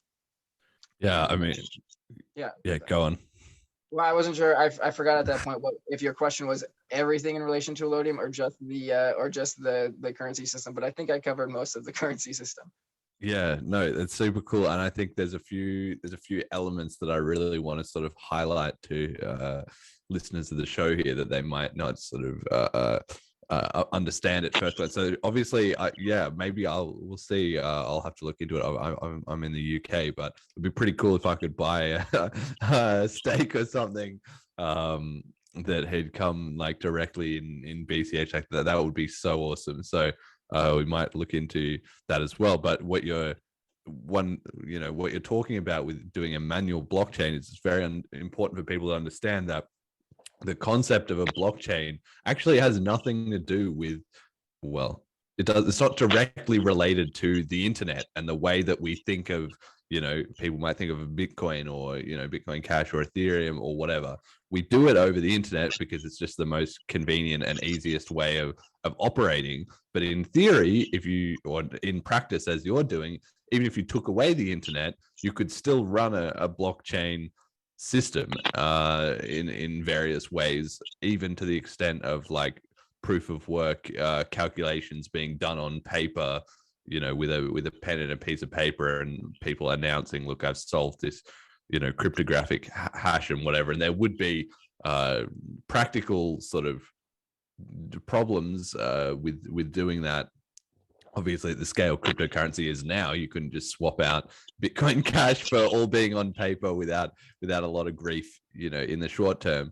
But in theory, even if there was problems with the internet, or if humanity develops new methods of communication, all you need is some kind of communication channel, and the fundamental ideas of how a cryptocurrency works can still operate. So this is the sort of first example I've heard of people doing a more of a manually based blockchain for a small community like that, because generally people just use the internet and everything like that. But it is so fascinating that you're creating a real community and a real value of people contributing to the project and receiving a sort of blockchain based cryptocurrency reward. And then from there, obviously, then once you can trade that to BCH, or you can trade that to other cryptos, and kind of everything can flow from there. You can just start with nothing, essentially, just your kind of ability to do labor and contribute to a community, and then become part of the community in that way, completely independent from fiat currency. So yeah, I just want the listeners to really, think about that idea, because that is sort of the most pure form of cryptocurrency as an ideal that hopefully we're moving towards, at least in the BCH space, but which a large part of the rest of cryptocurrency has forgotten about or is not really involved in. So, it's just so fascinating to hear about those systems working in practice. So do you have more of a plan then for, like you said, scaling it up is going to be an issue once it sort of exceeds your individual ability to track everything of what's going on? Do you have a plan for how you're going to manage that? Kind of two different ways. One of them is developing our own cryptocurrency, and then app, I guess, client. And the second way that it can scale without necessitating that is basically through decentralization. So the idea being that you can have, like, at different properties, there can be kind of a validator of the proof of work that's being done at each property. And then that can basically be consolidated onto one ledger. And if it's done weekly, that's kind of feasible and realistic. So either one of those, but basically the three different ways of scaling of different properties that have been thought of so far, and it's not like set in stone, but being basically residences, which I've called them Allodium roots, and then enterprises and guilds or enterprises, so places of production but also education where people can master a skill, and then the third one being community centers. So most likely the residence and the guild would be related to a community center, which would be the validator of the work. But then each one could be sponsored with basically a block of appreciation tokens that basically get held in reserve. And then when people do labor at that residence or at that enterprise guild, then that block of tokens are used to reward the people with the proof of work. And then if that block of tokens runs out, then they can basically apply for more tokens by showing that this property is benefiting the cooperative in this way, and that's why we should continue this relationship essentially. And then one of the big benefits of the dual currency and credit system is, like you said, like if people come and volunteer, they're not just volunteering, but they also receive appreciation tokens for all of the labor that they're providing. And then they can choose whether they want to hold those or exchange them for produce, or if they want to save up and then invest them into a stake in the cooperative. And in that way, it's a really good like free market solution where people choose of themselves, like whether or not they want to be kind of aligned with this project in the long term or just the short term, or maybe they just don't know and they don't even want to take anything back out, but they just want to leave their appreciation tokens as like their proof of work kind of. So it's very effective insofar as organization, and also validating people like in the sort of credit or security like trust factor, because there have been people who have come who I don't know, you always get people who maybe seem trustworthy on the surface, but then something happens, or maybe they're unstable, or they're putting on a front or something, and then so over time it helps to ensure integrity of the protocol or the project or the nation state, so that if there's bad actors, essentially it's built into the protocol that can be dealt with. And even with it, like even the internet could crash and the protocol can continue, and only the people who have taken their tokens off of the Allodium ledger and onto like Waves or Bitcoin Cash, once we figure out those tokens, those ones, like once you take it onto your wallet, it's your responsibility. But otherwise, it's basically the responsibility of, or my responsibility as the facilitator of the blockchain and the protocol, that those will be safe regardless. And you might not be able to, like if the internet went down, you might not be able to access them without coming here. But if you came here and you had a reserve of tokens, you would know that you have a place to stay, you can buy food, you can buy like medicine and stuff.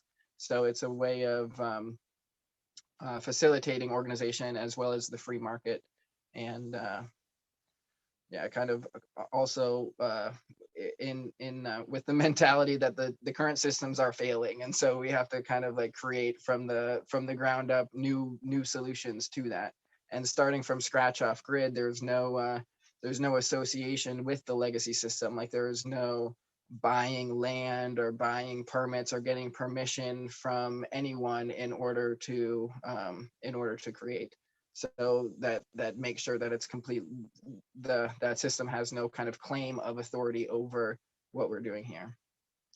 Yeah, such a fascinating new sort of horizons in human cooperation, and in this combo of living off the grid plus blockchain, and people buying into a community. Obviously you could do that without those similar ideas, and the kind of things have been done in other communities, but this angle of adding a blockchain element I find really, really interesting. And yeah, obviously it's going forward, it's going to be interesting to see as it scales up, especially if it turns into an SLP token and suddenly people can trade it all around the world, with you offering stuff that you can buy with it directly in that way.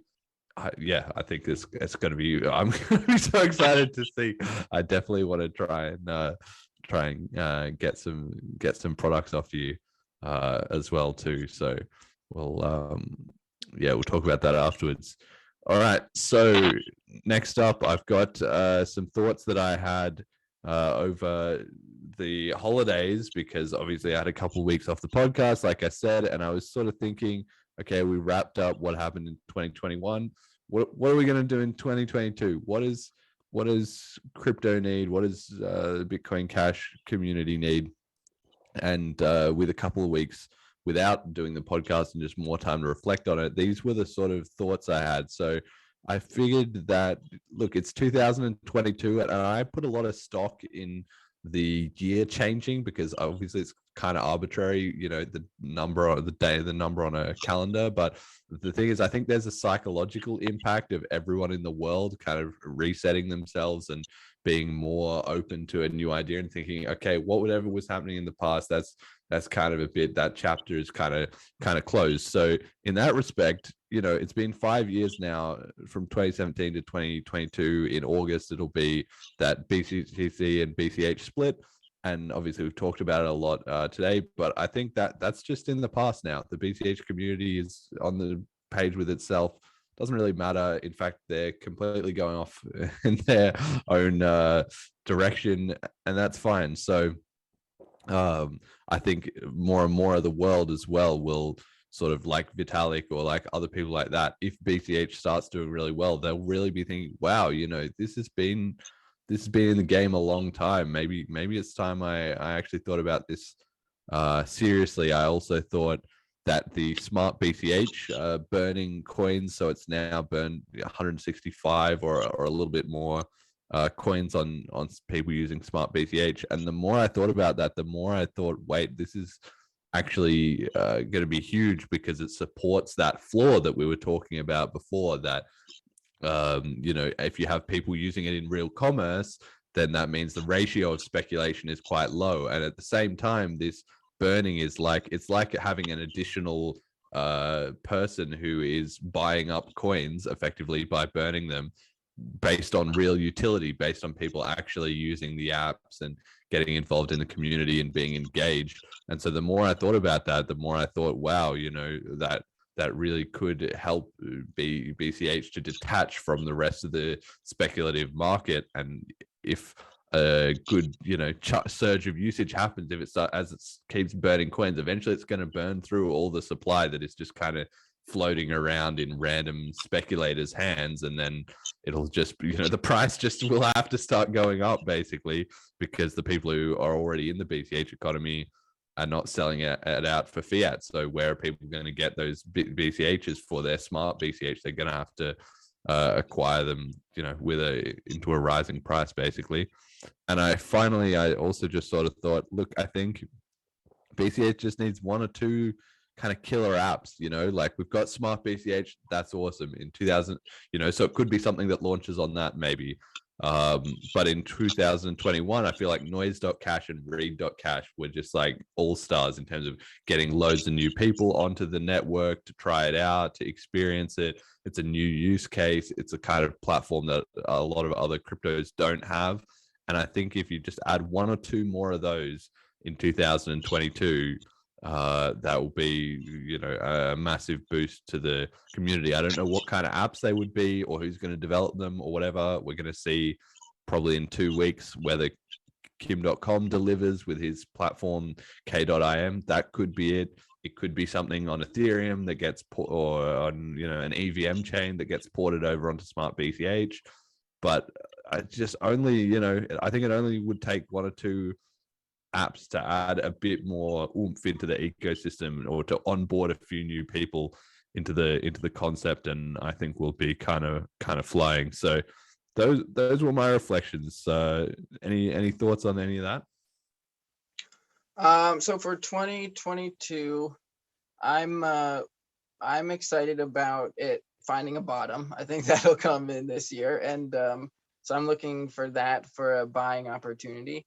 I think I've seen some maybe I've just been connected with them recently. Roger Ver put out a thing about Mark Falzone and Ryan Griffin. Yeah, Giffen. Yeah. But yeah, they're so I've been following them more, and like they're both doing things that are exciting. And I think the main thing that we need is really not even an app, but is more social reach kind of, and because it's like, from my perspective, it's already there, it's already working. Like we don't even need an app, like it's already the functional money. So it's like whenever I talk to someone like face to face with another person, it's very easy to convince them how much value this has and how great it is already, like without anything else. But the difficult thing, it's like the algorithms and the social tech giants and all this. It's like they seem, and the whole financial system seems to be working against us. So so I'm excited to follow for a bottom, to buy more, to set up the SLP tokens for Allodium or the Smart BCH, whatever makes more sense, and to keep following these other creators who just seem to be putting out better and better content. And I think at some point there will be a really sharp inflection point, but up until then it's just gonna be a slow and steady kind of haul to kind of just reach out to people and to show them what is already working. But that being said, I hope that that Kim.com does put out a great app. The one thing I heard him talking about was carbon credits, which I'm not excited about that at all, but I was really excited about his whole mega upload project, and I use that a lot, and that provided a great value to the whole internet community. So I'm sure he has it in him to provide great value again. But I don't see it as like we need something new. Like I think the Smart BCH is really exciting, and is that something new? I guess I would be excited about Smart BCH creating more bridges from the BCH to Smart BCH so that it's less centralized. But I think those are all sort of the things that I'm excited about. Whereas when the price is going up, maybe I'm thinking more about, well, how am I going to spend my value and invest in this off-grid foundation?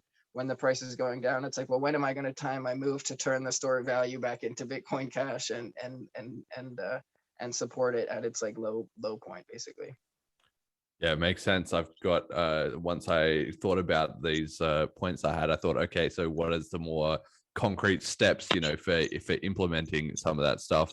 And I thought, look, really, it's just about people want to be part of fun, high energy kind of communities, So on the next slide, I've got, people either need a reason to get involved, which is either economic, right? They need somebody that they can trade with, like you're talking about, a social network, or they need it needs to be fun, it needs to be exciting and engaging. And obviously those two things can combine. And hopefully, if BCH can be fun and useful, then, that's when it will just really start to go viral in a sort of decentralized way among individuals that need to trade and are bought into the idea of cryptocurrency, right? So I think, like you're saying, I was glad to hear you say about the different content creators. Shout out to Mark Falzon and Ryan Giffen, both content creators that I follow a lot. Mark had some more content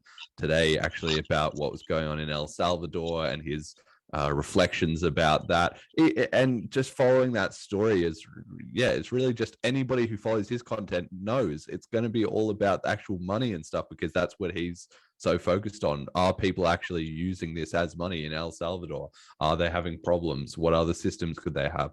All those kind of things. So I agree with you. We just need to be positive. And I also thought that the whole digital gold and hodling and all that, that's actually so antisocial. The whole point of a currency is actually just to facilitate people doing trade with each other. Ultimately money is not worth anything unless you can buy something from somebody else who's produced something or has something that you want, right? So in that way, the peer-to-peer cash, it actually is a much more sociable thing, and I think we could do better to sort of emphasize and focus on that, to make BCH the friendly, fun community to be a part of. Come trade with cryptocurrency, like trade, like person to person, not trading on Coinbase or whatever.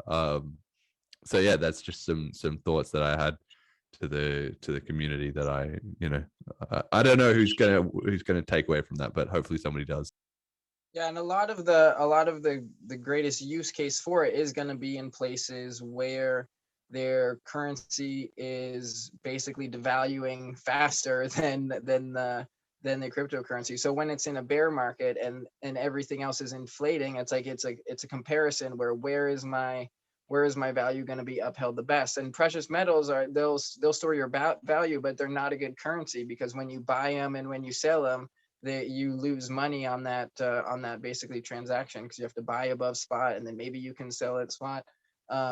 So I think the like what noise.cash is doing is really great for reaching those communities where there's a lot less income, and that frictionless money transfer has the most value. And then the last thing that just kind of came up that I thought of as far as that inflection point for people more in like the US dollar kind of system is that when if you think about like say that like the bottom for Bitcoin Cash just hypothetically is like 200 or something like that, but there's no bottom for the US dollar. It'll just complete inflating away to like zero value, and it's accelerating at the same time. So it's like a ratio of, if the dollar is losing value faster than it creates this inflection point where at some point, like when it's clear that Bitcoin Cash is close enough, or the real Bitcoin is close enough to its bottom,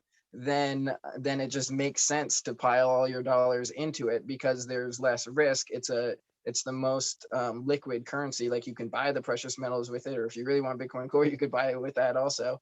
But like, it's more volatile at this point than the dollar, but the outcome for the dollar is just guaranteed just worse and worse inflation, and there's nothing they can do to change that, basically. So I think that's kind of and I think we'll probably see that inflection point maybe this year, definitely within the next 2 years, but I think we'll really start to I think we'll see that this year. Wow. Yeah, I mean, that's yeah, I it makes sense. Like, there's been already, inflation is more and more on everyone's mind, and we're certainly, coming into a world where interest in cryptocurrency is skyrocketing. Like, this channel has been, growing pretty well. I'm not doing any, grand moves to market it or anything like that. I just put it out there, and but people are finding it. And yeah, the interest is there, right? So yeah, I mean, within the next 12 months, that's interesting. Maybe within the next 24, I would sort of, give it more of a 3 to 5 year time frame. But yeah, well, we'll wait and see. Like, I kind of hope you are right. If it is that quick, that would be that would be even better. But that's a take I haven't heard yet, that potentially in the next 12 months inflation will get to a certain point that like you said, it's just a loop where if your USDs are going down and your cryptos are going up or staying in value, like, it just becomes obvious. And once a critical mass of people start making that transition and then not needing to sell back, the outcome is just kind of game over. All right, so go on. I was just going to say, it's like short term versus long term. If the long term of the dollar is guaranteed to go to nothing, and the long term of Bitcoin Cash, based on its utility, is it's maintained that utility for over 5 years, and it's likely to continue maintaining that utility. So there's no reason to see that value decreasing, the utility value of it, even if the price goes down. So at some point, that short term perspective gets pinched, and then it makes sense to put your money where the long-term value is going to be. Yeah, exactly. You've got to really think in the long term. Like I said, we're going to have maybe a big, long grinding bear market, or, definitely at least for a couple more months, probably. But yeah, so that's the community comment of the week. This week comes from CoinMarketCap on Twitter. They're the biggest price aggregator that people are always looking at and stuff, and they were tweeting out, looking back at the bull run, what was the craziest part for you so far? And I wanted to make this the slide just because this idea of looking back at the bull run, even though I have been saying for a couple months, okay, I think, guys, we had our moment of euphoria, and kind of that's it. I think that was a fairly unpopular kind of sentiment, but I'm now starting to see a bit more of people either are starting to kind of double down, where they're like, okay, we didn't really kick off, but there's still going to be a massive, bull run, but it's going to be even bigger because we didn't see it already. Kind of this idea that there's like this building up momentum or something. But then on the other hand, you're also seeing some people sort of start to be like, all right, we did have a bit of a bull run, but the vibe has kind of died out, since it's so hype based. Once enough people are kind of like, yeah, all right, we had the bull run, then that's kind of the end of it, really, absent some other catalyst. So yeah, I don't know. I guess it sort of ties into what you were just talking about. But are you personally a big subscriber to the whole, 4-year cycle theory, and that we're going to have another big one, this year? Since last year, it kind of didn't really take off, or are we going to wait another 4 years? Like, how do you see some of that? I definitely think the overall pattern will continue, where it's like these sharp spikes and then a long bear market, and that I think that will continue, but it doesn't necessarily have to be in Bitcoin Core. It's just that it's the speculation based on the utility. So I mean that same spike could happen in a different cryptocurrency, if it has that if it has the market kind of awareness and the backing of the financial institution. So I think that those cycles will continue, but as far as if it's going to be like a year or 4 years, I think that it's all in the hands of the central banks and the giant financial institutions, and these moves that are out of our league, kind of.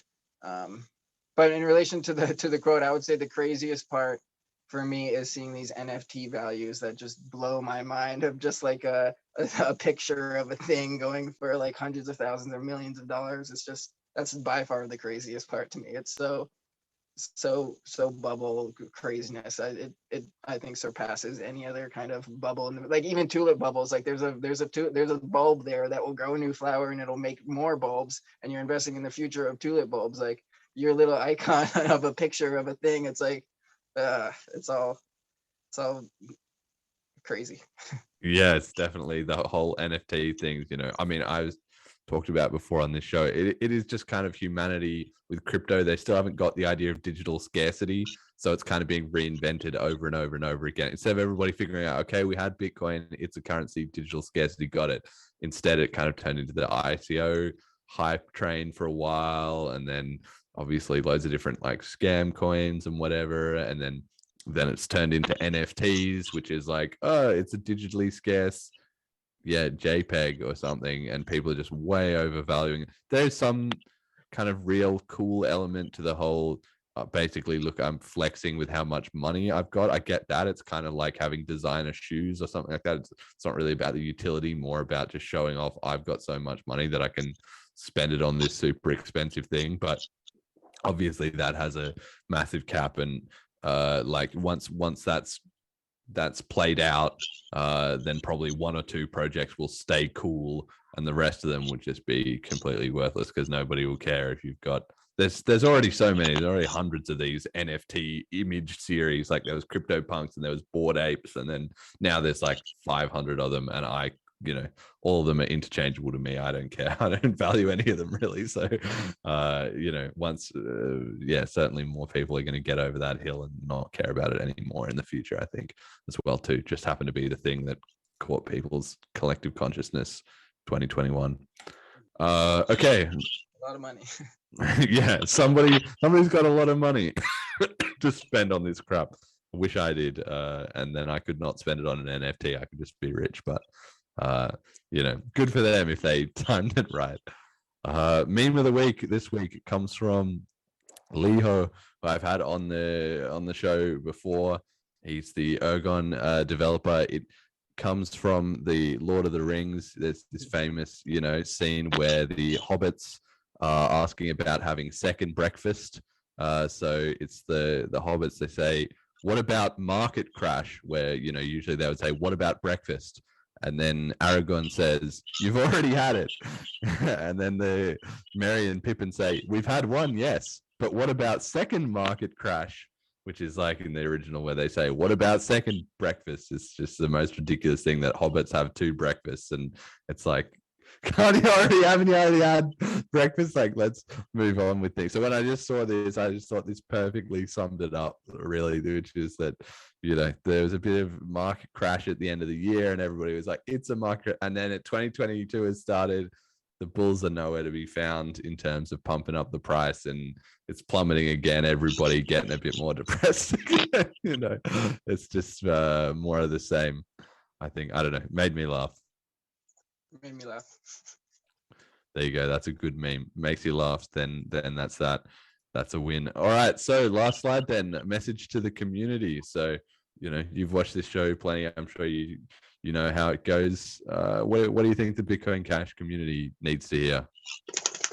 I think they just need to hear that we already have a working product. It's already fulfilling the original intent of Bitcoin, and to just use it for its use case, and understand if you're thinking of it as an investment or a speculation, that it's speculating on its future, but ultimately its use case now is already working.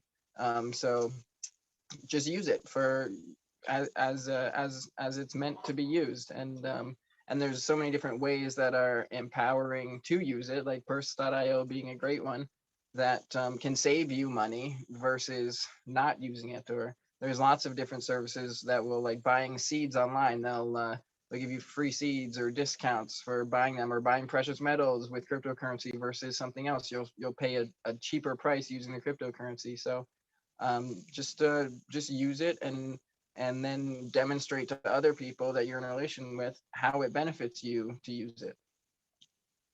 Yeah, it's as simple as that.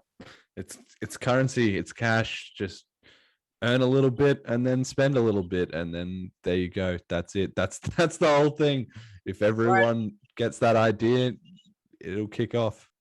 One other thing I would add is the value of having like a balanced kind of portfolio is that when it does bottom out, that's when you can become unbalanced and support the community, and also benefit from it once it rebounds. True. Gotta pick your moment, or just do dollar cost averaging. That's hard, because I suck at predicting the bottom.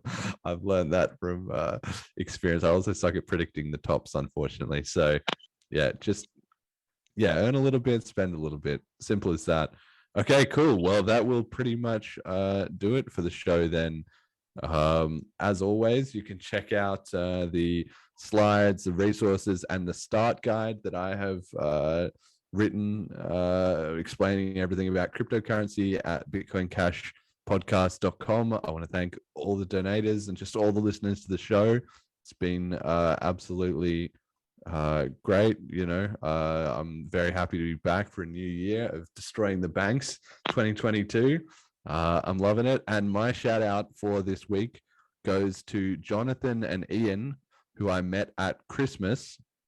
And I was talking to about cryptocurrency. If they're listening to the show, they'll know all about that. We had a great chat. They were both, I guess, especially Jonathan was a little bit like skeptical of the idea, but they were still open-minded to it. And so I sent them some Bitcoin Cash, and they saw, okay, this is how it works. And, kind of considering, what would be the ramifications of having a new, currency like this. And I guess, as particularly, they had a little more faith in the existing system than I do. But it was really great to just talk to them, and discuss. And that's exactly what we've been talking about. Just, it should be a social thing that you just meet people, you just talk to them about it, and ultimately spread that education. If people like it, they can be involved, and if they don't, they don't have to, right?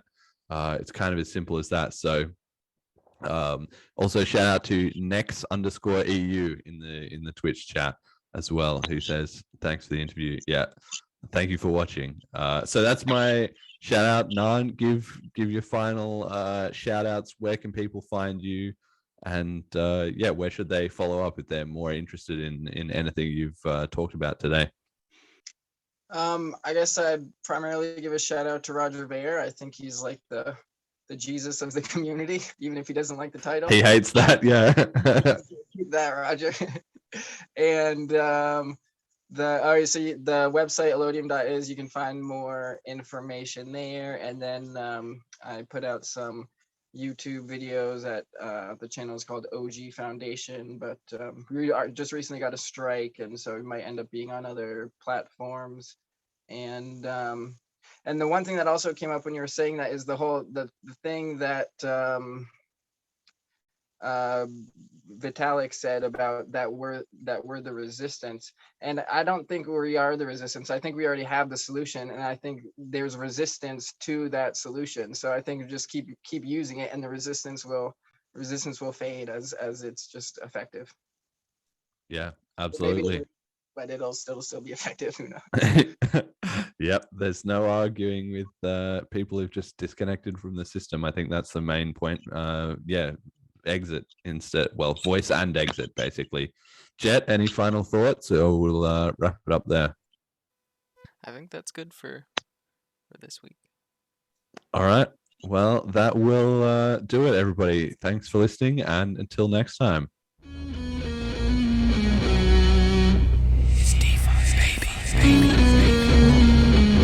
We're coming for you, banks. I wasn't born last night.